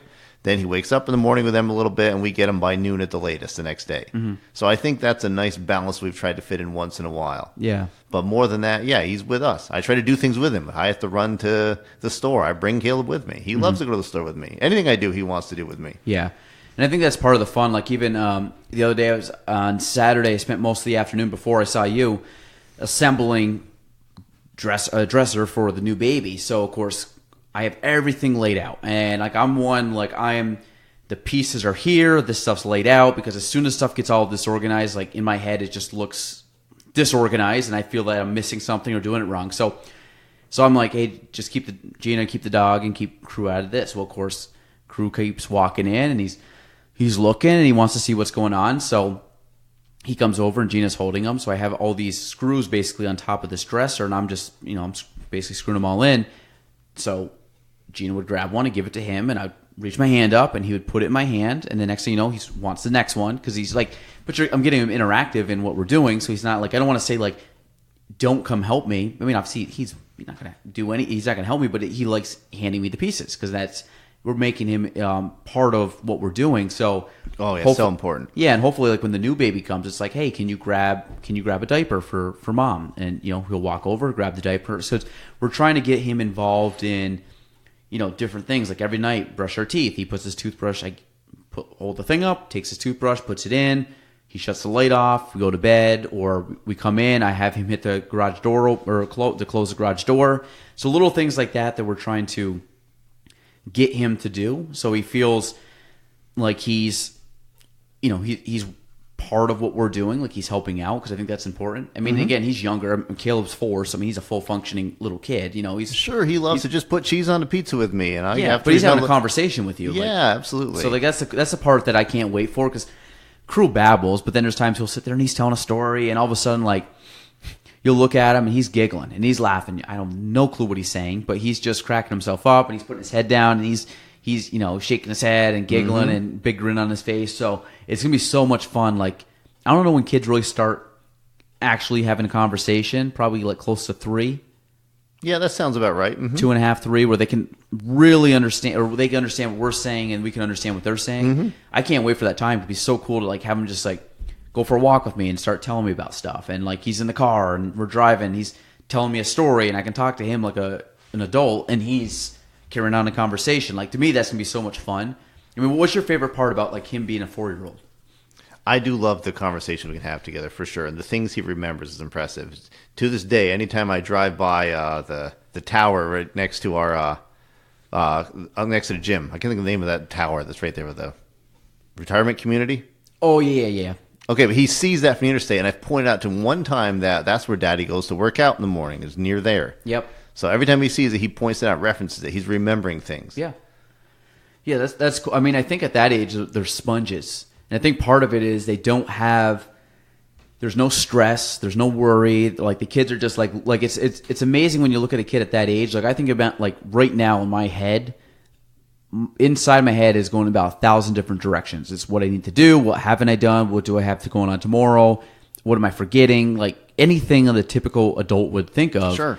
You strip all that away, and then you have just an innocent child that's just like, he's remembering like those things because his brain is so much more clear than ours is, because he can absorb all that stuff, and he's got space for it, where I find that we push that stuff out because we're worrying about, did I remember to put the clothes in the dryer? Like these little like things throughout the day where he's just like, hey, it's great. All of a sudden he's at home and like, you want to eat? He's like, yeah, sure, I'll eat today. And like, he's got food made, and he's like, I'm just going to go play. Like, it's kind of like a cool thing to watch them just exist in their own little like fun little world where they're not I don't know, like they're not going in, they're not worried, there's no worries. Like Crew like picks a ball up and he throws it, and then he goes over and grabs it again and throws it, and he grabs the blocks, and then he does this, and he grabs a magnet, and he's like, but his whole day to day is just him doing whatever. And I can't wait till he gets older, like I said, if Caleb, and he's now able to talk to you, but he's talking to you about kind of interesting, fun things, because that's where his brain's at, and that's where he's thinking, and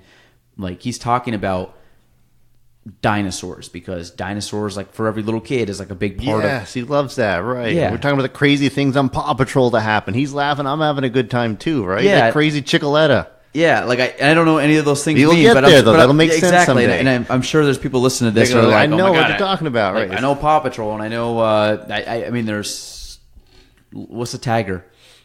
The Tagger. Tagger. He's a big thing. It's like a Tagger. He's got a name. Something than Tagger. He was just at like something the other day. Daniel the Tiger. Okay, the Mountain Lake PBS show, right? Yes, yeah. Okay, so that's like a big thing, and like I don't know any of this stuff, so I'm like, oh, you'll get there, right? Yeah, no, I'm like, you want to watch like Rugrats or any of these other classics, but it's fun when you start, like, I think that would be kind of cool, because then you kind of have something in common. But like some of the stuff Crew does, like I just get a kick out of it, and I have more fun rolling around on the ground, like talking about nothing, meaning like he's just barn animals or pointing stuff out. He likes saying the letter O, and he makes this funny face, and he goes, "Oh," like, and it just cracks us up. But he's like, we got this alphabet book. So I'll start off, and the first page has the whole entire alphabet on it. And then the first one goes A for ant. So then I flip it, and it's B for bird. Well, as soon as I flip it to B, he flips it back and goes, oh, because O's on that page. The other day, he did it for like 5 minutes straight, and I was in tears by the end of it, and Gina was dying because it was right before he went to bed, and he was he kept giggling, and he would just, and he almost couldn't even say it because he was laughing so much, and he keeps flipping it around, and I go to the next page, and he turn it back, and to keep saying, oh, which, for anybody, that's like not a big deal, but like we had, that was the most fun the whole day, was him just giggling and saying, oh, which, but he was cracking up, and it's so much fun to see these kids, like, they just, like the small little fun little things they do that mean nothing to, like, I mean, in the grand scheme, but it's just so funny to watch them just like get immersed in that little, whatever it is, that little entertainment that they have for themselves. Or grabbing a magnet of the monkey and making the monkey sound, and he just dies laughing at the monkey sound because he likes making it, and we're laughing, and he's got an audience now, and he's trying to play it all up, and kids are smart. He loves books. That he just loves, and especially me saying something silly about the book. And it gets exhausting to think of different things to say. But one of his books talks about who's this flying the plane, blah blah blah. And I always say it's, and say one of his friends, or it's I mean, you make one of the members of the Paw Patrol. That's Pikachu flying the plane, and he dies. That's not Pikachu. Yeah, and then you start playing you start doing the voices of the books and the characters, right, and you make these funny noises. And he, again, likes animals, so we'll flip a book and have a horse, and he'll go neigh because he knows the sound of the horse. Yeah. But he points at it, and he knows. But it's funny because he's now, or Teddy, he knows what Teddy's his teddy bear. So there's the book, and there'll be a little teddy bear in the bed. Where's Teddy? And he'll point at the little bear in the bed, and that's Teddy. So it's kind of cool when they start picking up on those. But yeah, I mean, it's fun. Now, at 4, can Caleb read or no? Some words or not? Like when do kids start? He might point the word "no" out. He would know what that is. I wasn't sure when, because I don't remember at that age. He's getting used to his letters. Yeah. Yeah. So I knew when kids really start actually recognizing and read. Maybe kindergarten. I don't know. 4, 5, 6 years around old. Kindergarten, right? That kind of makes sense. Yeah. Yeah. I don't know. I mean, this is things I just learn as I go. I'm going to be a little more prepared, I think, for the second child, because I actually have a little bit of a, I kind of know the steps to where a crew's at now at 16 months, but I don't know. We'll see. It's probably gonna be totally different. Everybody said the second kid makes you earn your stripes as a parent. So Paul, what's your favorite thing? We talked earlier about going to the gym, but you go to the gym now 3 to 4 days a week, which you told me you never went to the gym before. And what is your favorite part? First off, why did you go to CrossFit over anything else that you could do? I don't know what actually made me think of it, but I kind of I've tried various gyms throughout my life, and nothing's really stuck to me. I'd kind of go there and push some weights around for a little bit and say, okay, I'm done with this. And, it'd be too easy to just skip a day or two and say, I don't do this anymore. I guess CrossFit, maybe hearing about it's a schedule, a planned workout every day. That was intriguing to me. Knowing Chris Cross, I was like, you know what? What's this all about, Chris? Am I way too out of shape to do this? He's like, no, hell no. Come on by and check it out. Stop by and just see what it's like someday. And I did, and I was in a lot of pain. And I don't know how much longer I can do this, if I can keep up with this rigorous pace. But I thought, Paul, you got to give this till Labor Day. That's kind of the day I set for myself. When did you start? The middle of June last year. So you're almost 1 year. Yeah, it's almost 1 year now. You did basically 3 months. You said, I'm going to do it for 3 months. I said 3 months, right. Stick with this for 3 months. If you hate every second of it, do that. Yep. Now it's become to the point where I look forward to it every morning, as crazy as that sounds. I wake up sometimes before that alarm clock goes off. I feel I have more energy throughout the day because of working out. Do you eat better when you work out? Yeah, I think so, right. Because I don't. If I don't work out, I eat poor. I just don't eat. I don't get hungry as much. Meaning, it's not a good thing. I should be eating more. So I think it definitely, at first, I was all over the place. You and I talked once about what I should be eating. I was like, I'm eating too little probably for a little while. And then I was really struggling at the gym because of that. But you have better appetite. You probably sleep better if you work out. Oh, yeah, absolutely. Probably more energy. That's, like I said, I find that I get a little more run down and sick if I don't work out. Meaning, just because I'm a little more lazy and I don't think I'm functioning as well. But when so you go in the morning. So keep going. About how you got in. So you tried it, but so the main thing that interests you was, one, you knew somebody, and two, that the class was pretty much already scheduled as to what you were going to do that day. Right. I felt that's what that was important to me. To not just show up at like no offense to Planet Fitness that works for people. I think that's great. I'm not that type of person going to show up and motivate myself when it comes to working out. Or show up and then know what you want to do. Yeah, correct. Gotcha. Yeah. You know, when you were doing some of these crazy workouts that are put together, there's no way I would have held a barbell over my head and walked, 800 meters, whatever we did that day a few weeks ago. That I'm never going to be lying in a pool of sweat at Planet Fitness after my workout. Yeah, I think so. My biggest thing, and I know people have said a couple things you brought up.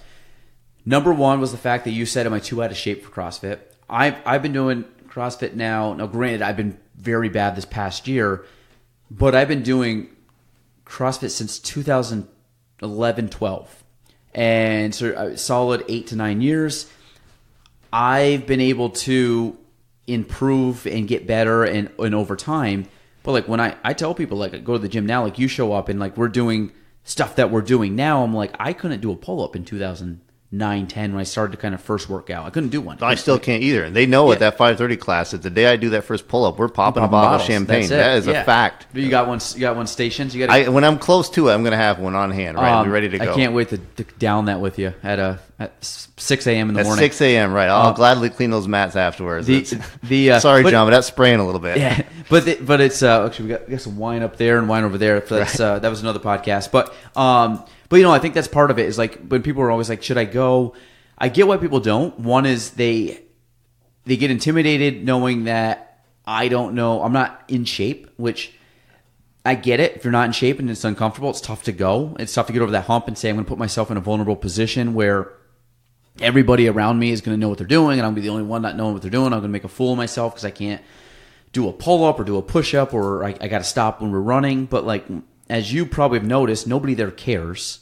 For one, like nobody cares if Paul showed up. To be honest, the day you probably showed up, you were probably like the celebrity that day because everybody's like, "Oh, new guy, great! Like, awesome! Like, hey, good job, you killed it!" Like everybody's gonna probably tell you, "Hey, you did a good job." Where something you do is more impressive than somebody that's been going for 5-6 years and just like, "Oh, that's just Chris had another day at the gym." Like, I think what happens is people are very open there. The judgment level at least our gym is at a very, very, very minimum. I mean, I don't think I've ever judged anybody ever going in there, good, bad, or we've seen guys that go in that have come from another background that look like they're really good. They have a weakness it's going to expose you. We've had people that have had absolutely no experience and come in, and a year or two later, you're like, holy crap. Like, I think you just walked in and Aaron had just said, like, wow, you look great, and you might not notice it. I might not notice it as much because we see each other often every day at the gym, but like somebody that hasn't seen you in a few months would be like, holy crap, you look really good. It's always fun to see your year progression. Like if you have a photo from June of 2018 and then you see a June of 2019 photo. I think that's important. Anybody trying to start that, take before pictures, take pictures every quarter. Or you might even have one like on your Facebook or something of June. And like, it's funny to take that photo and all of a sudden like a photo later and you're like, holy crap, that was you back then? Like we don't see it because we see you so often that like you little changes every day doesn't make as big of a jump to in our eyes versus like say you go to like a family reunion a year later and like, holy crap, Paul, you look great. And you're like, oh, thanks. Because you obviously see your body change. You feel better, you feel stronger, you see the internal benefits. But I think, like you said, the fact of just going, you can be at any level and go. You don't have to be in shape to go. Like you don't have to get in. The thing that always kills me, and I'm not going to judge someone for it. They can do whatever they want, but like I always get kind of disappointed when someone tells me I got to get fit to go to CrossFit, and I'm like, that's going to take you so much longer than just going. And I thought that myself too. Yeah. I thought it was slowing people down by going there. Even today, we had this 4 of us had to share a squat rack, and I felt I was slowing down people who lift heavier. They just pull a bunch of weight off from me and put it back on. But they welcome that with it. No, come on, you're part of this team too. Like we've done squats before, like, and you're a year in, and I'm 7-8 years in, and we're with somebody else who can squat more, and it's like nobody cares. Like everybody's there for the aspect of we're all doing. Like my thing is we're all doing the same. We're doing a workout that's relatively hard for all of us. Meaning like you're not going to be sitting there doing bar muscle ups. Me doing bar muscle-ups is going to be challenging. You might be doing banded pull-ups, and that's the challenge. But at the end of the day, we're doing something that's relative to us difficult. You got it, exactly. And that's the thing of it. Nobody cares if you scale. Nobody cares that Paul doesn't have a pull-up yet. I didn't have a pull-up at one point in time, and that was, I mean, I honestly would love to have seen the people now at the gym see me on my first day. Just as newbie, no clue. You should see when I first tried to learn how to do cleans. I didn't understand the movement. Like I was doing like these like weird reverse curl, thinking they were like a shoulder exercise, not realizing what they actually were. I had nobody that really showed me. This was way back then. But I think the biggest one that you talked about is the accountability, meaning if you don't show up to the gym, people are always like, where's Paul? Yeah, we get a text message from Chris Cross when at that gym, right? Yeah, like why aren't you here? What's going on? You sick? You like you out of town? You traveling? Did you get in an accident? Mm-hmm. Like it's so funny that you just expect. Now, I don't think I'm really. There's some 5:30 people that are there every 5:30 class. There's probably a good 6 of them that are probably there every class. I would be probably in the other 6 that are like wild cards, meaning like they could come, they might not come. I put like me, Milky in that situation. You might get a few others that are like hit or miss. They might come once or twice a week, but they're not there 4 days a week for all 4 5:30 classes. But you have some of those. But the accountability is there of like, and I sometimes I'm like that. I'm like, you know what? I'm going to go because I know Paul's going to be there. I know Milky's going to be there. I know Chris and Amy and Kirsten and Kate and Crystal, Anita, they're all going to be there. Like, and we always have a damn good time, don't we? It's a fun class. And it is a fun class. It's early, but like it's just a good group of people. Nobody takes themselves serious. Everybody just has a good time. We all joke around, make fun of each other. But then everybody's good. We go do our day. We see each other the next morning, and it's like, hey, like cool. Like we're here. We're getting better early when most people are still sleeping. We're up, worked out, showered, on our day by 7:00. You know, right. And I think that's one of the coolest things. And we had talked about from a perspective of like Crew's still sleeping at that time, so I'm not missing anything with him. You got it. And late nights I work because I'm not missing anything of him because he's sleeping. Like so he's napping, I'm doing stuff like so. I'm always trying to hack my way around his schedule the best I can to maximize my time with him. Which is totally different. A year and a half ago, that was not. I didn't have to go to 5:30. I would never go to 5:30. I would be going to 5:36 p.m. because what else was there to go do? I was just going to go home and eat and go to bed. And now it's like I think that you're really trying to maximize the time. Where I used to always like I want 8 hours of sleep. Now I'm like I've gotten to the function off of 6.5, 7 as like a norm. Or if I can sleep like one day on the weekend, maybe 8.5 hours is good. Like like maybe a Friday where I can sleep in till like when Crew wakes up, or Saturday morning, Sunday morning where I can maybe sleep in till 8. I might just to catch up on some sleep, but most of the days, I'm still up fairly early, even if I don't go to the gym, because it's like to me getting a little jump start on before he wakes up is good. Yeah, that doesn't really happen as much on the weekends for me because usually I'm up when he wakes up. It's 6:30, 7, something like that. I try to sleep in a little more. Well, often when we go downstairs, we'll turn the TV on for a little while. Yeah, and you can kind of hang out on the couch and just kind of get a cup of coffee and just kind of chill with him. That's what I like too. Like in the morning, sometimes I'll get him out of bed so Gina can lay down a little bit longer. And I'll hang out with him for like 20 minutes, and sometimes he's very like he doesn't like sit around a lot.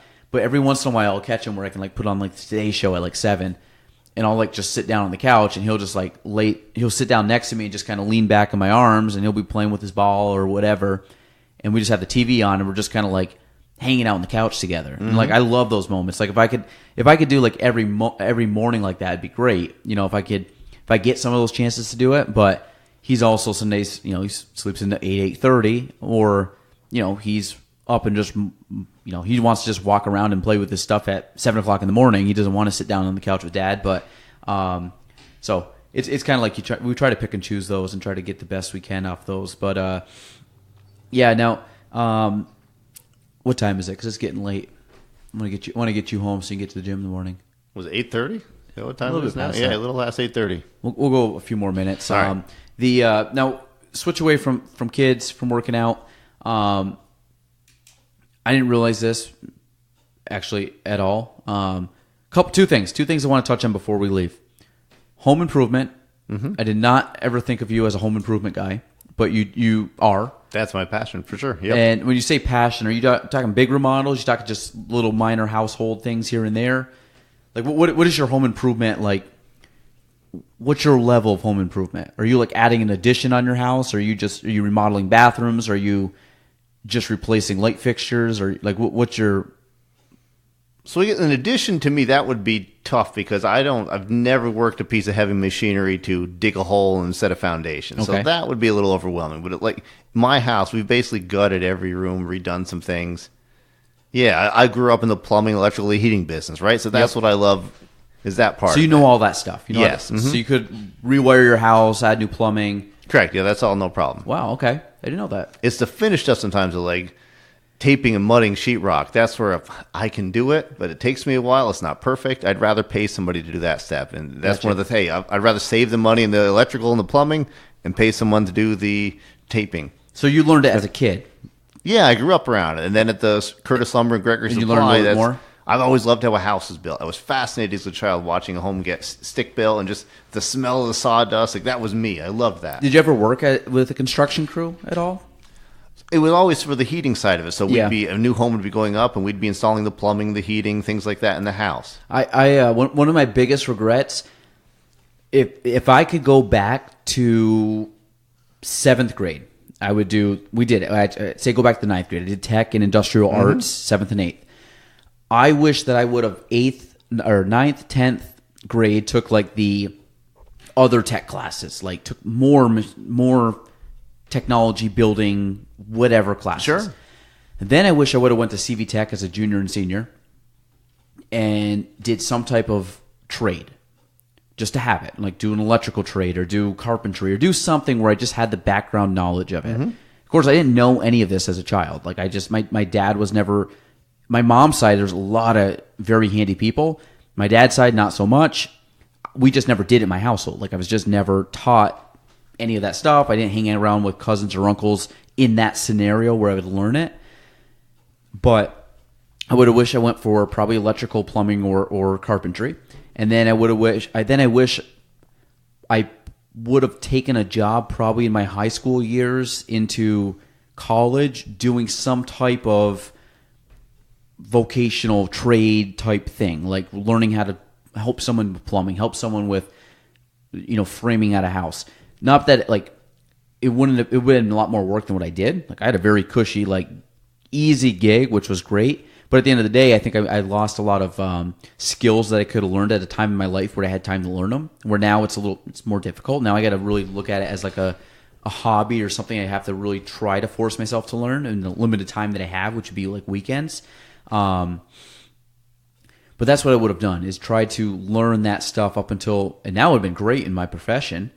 I mean, imagine I would love to buy, because I have the knowledge and the access to get some of these homes, buy and fix them up and flip them. Now, granted, time-wise, I probably don't have the time. Time's a problem, though. Everything's slowed right down to almost a stop now that Caleb's born. Yeah, I mean, it would still be nice that I could have the knowledge. Now I'm getting much better at watching YouTube videos and figuring out how to do stuff. And my first course of action if something goes wrong is not to call somebody. It's okay, let me just figure out, see if I can figure it out. And I've been good at some of the stuff, but I would love to, hey, I want to remodel my whole bathroom and just from scratch do it. Now I probably could. It's against the time factors, having the tools, it's having the knowledge of certain things that I probably don't have or don't want to take or don't have the time to learn how to do. But so what are you doing home improvement wise? What have been a couple recent projects? We're finishing a basement off right now. Which entails what does that entail for you? It's all new drop ceiling, all new electrical is completely stripped out and redone because I kind of redid the layout a little bit. You framed it out different too? A little bit of framing differently, yeah. Now, Suzanne, same thing? She into it? No, absolutely not. We'd kill each other if we did that. Okay, together. so she's kind of hangs out with Caleb. You go do that on the weekends? Yeah, absolutely. Right. She'll go into town, do some errands. Yeah. The one thing I like about it forces you to think, but it's kind of mindless work in the sense of, meaning I don't have to sit there and be on my phone talking. I like just being able to listen to music, listen to a podcast, and just go to work and do it. So my email doesn't ding me whenever I get a new email. I purposely set that. All day long, I never get a ding for an email. I'm the same. Mine doesn't ding for email. I have to consciously go to check the thing. So when I have Pandora or something going on the weekend, working that project, I don't know there's emails there until maybe once an hour or so you stop to look what's going on. What about texts and phone calls? Those go through? A phone call would, yeah. Even text, though, I don't notice a ding on that. Oh, really? I probably should do that, like with text, turn that off. Because I get, like I said, I've probably have texted 30 people today, 40 people, about different things throughout the day. So like I text a lot. And but going back to like the woodworking stuff or the home improvement stuff, like, I mean, is that a good time for you just to kind of let your mind just be at ease? Because like to me, my mind's always running, like yard work or even just organizing stuff like in the house, going through stuff allows me just to. I love weekends when I have nothing going on and I can spend the afternoon just doing stuff around the house because I can just put music on or put a podcast on, listen to it on headphones, and not stress about anything. I just like I allow myself to like take some hours off. I love to do that. I've always loved architecture, and I've got a sketchbook at home where I'm just designing different things. Maybe it's a bench I want to build someday in the entryway to a house, or a camp that I'm probably never going to build, but I've got all sorts of plans for a small camp, big camp. Yeah. It's kind of cool, though. Let your mind wander and be creative and have an outlet. Mm-hmm. I've gotten into my new house has a whole wood shop downstairs. And I'm slowly like trying to pick up some tools, and I know some people that know what they're doing, so it's gonna be a mixture of, come over and have some beer with me, and we'll just. I want in that. Let's have a woodworkers club. Would you come do that? Yes, I've been wanting to do that. Woodworking, really?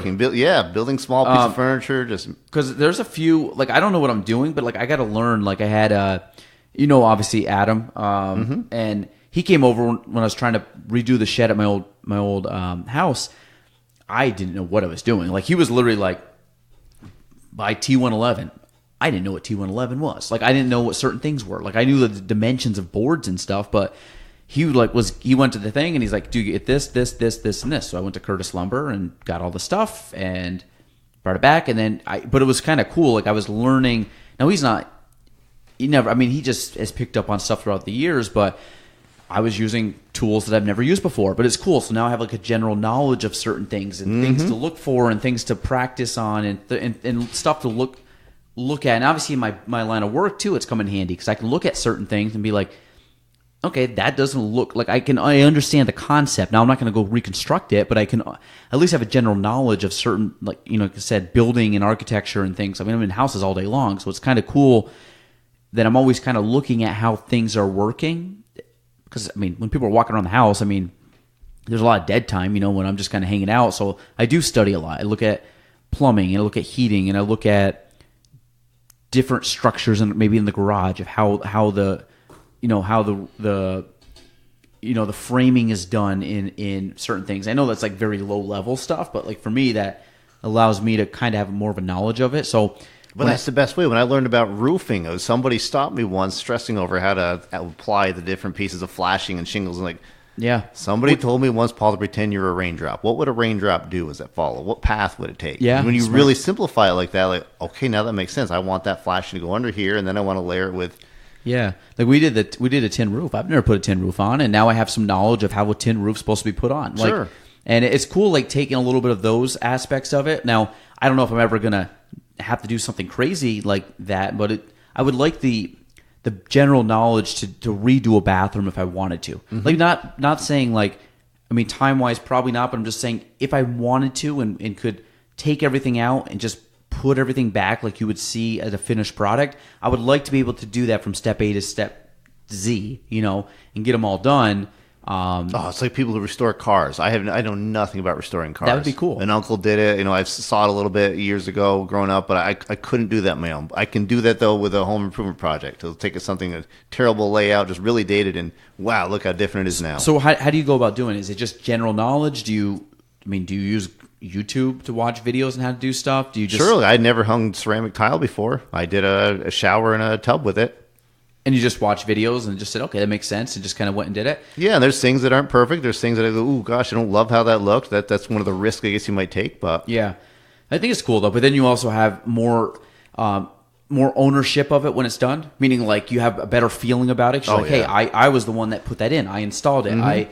That was done by me, and it came out really cool. And I think more ownership. Like when I did the back shed, like we never ended up completing it because that's the way life works, and we ended up having we were planning on finishing it, and we sold and bought and all that crap. So, but it was kind of cool that I could like take ownership in like how it looked, and I had a more critical eye of it because I knew what we were trying to do and what we were planning out, and that's just the stuff that I wish I would have done more. And I think will be fun because as I get older, I think I'll have more time, like I said, with crew or with build a play set. You build a play set, design it out on your own. That would be, to me, that'd be like I'm looking at right now about how to do. I want to build a table, like a nice like office table. Aaron had one upstairs, and I like really liked it. And he goes, "Yeah, Chris built it." I'm like, "Okay," like a very simple, basic table, but it just looked really cool, and it's long and functional. That's what I want. Like nothing fancy, just long and functional. You can go to Pinterest, find out. There's probably a million ideas. Exactly, and then I looked at. I want to do a bookshelf, and then I want to do shelving for the kids, and I want to do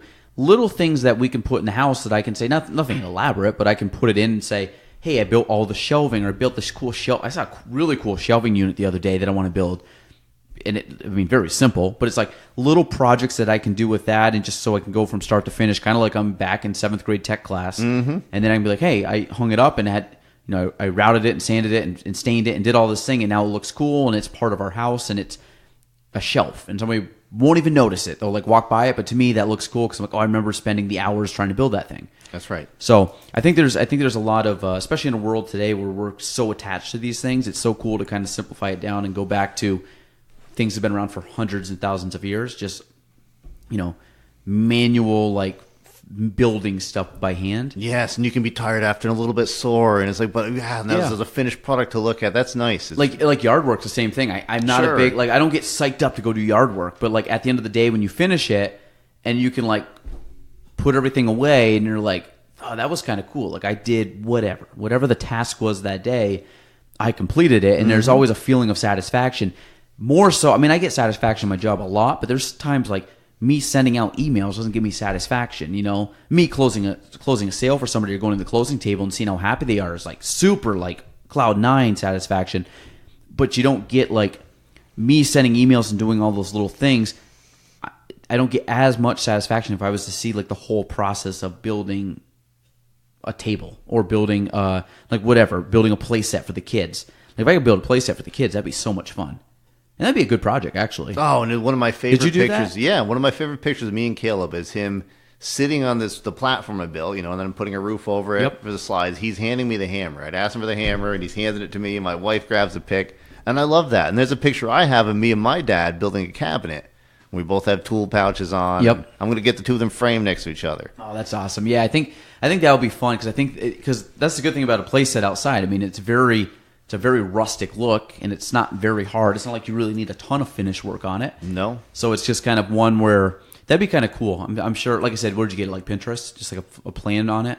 Yeah, in my sketchbook, I had 5 or 6 different designs, how I wanted to do it.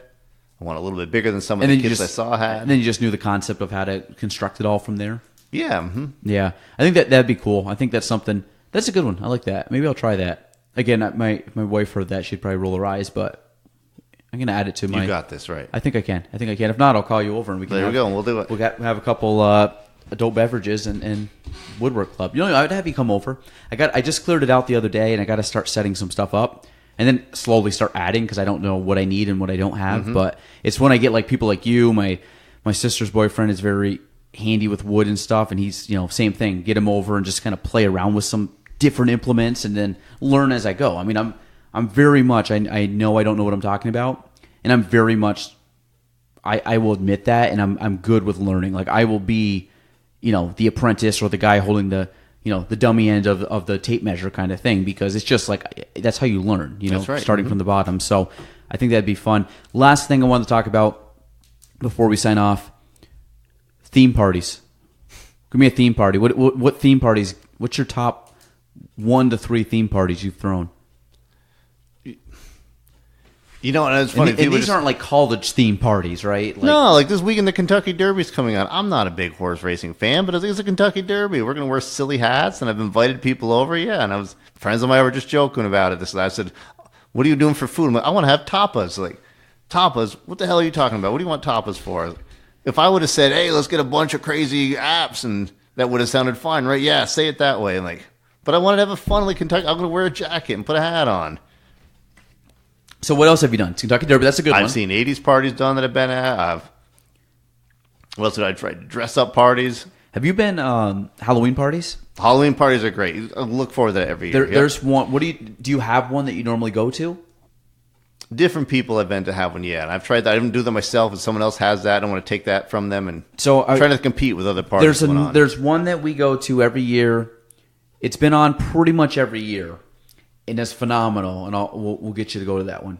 Okay, it's good. You'd love it. A lot of people there you'd like. So it's fun. Those are fun because like even as adults, you get to just like dress up in cool costumes and it's more of a goofy thing, but like we just go and have a good time and everybody's just like laid back. It's not like when you're, it's not like a crazy college thing while these kids are running around. It's like you just go and, there's some good costumes too. It's like a legitimate, like you got to like bring your A game when you're making a costume. It's not like just throw on, it's not like a Jim from The Office, you know what I mean? Like, who are you? Like, I'm Dave, you know what I mean? Like you actually got to put some effort into it, but there's been some really good costumes throughout the years. We try to do a summer bash every year. We've got a pool and a hot tub. We're going to have a lot of fun. The kids have a blast. What do you do for fireworks? What do you do for the 4th of July? Come to Fern. That's hard. I got to come to Fern. Right? Are you coming? I'm going to try to come to Fern. Yeah. You got to come on I think it's Thursday this year. I think it's the 4th. Yes. Thursday's good. You obviously got to come up for the 4th, but the 5th is gonna be the big one, the big bash that night. That's the night. I'd rather have you come on the 5th. Friday the 5th. Friday the 5th. All right. That'd be good. Okay. Anything else you want to say, Paul? I didn't think so. This has been great. Thank you.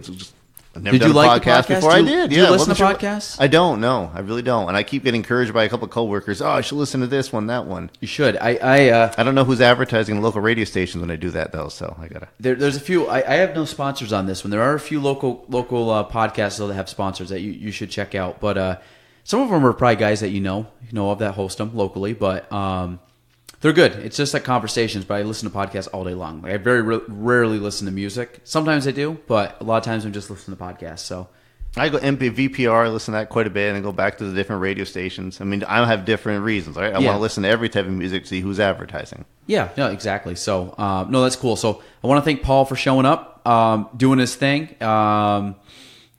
You guys should go do CrossFit. Paul's a big advocate of it now. Yes. And Paul's also a big advocate of Giants football, so we love him. Yeah, whoa. Edit that part out. So we're gonna sign off there, but again, that is episode 30 of the Gaelan Trombley Show. We're out.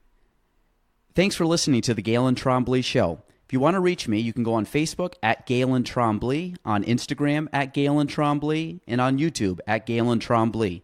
The spelling, GaelanTrombley.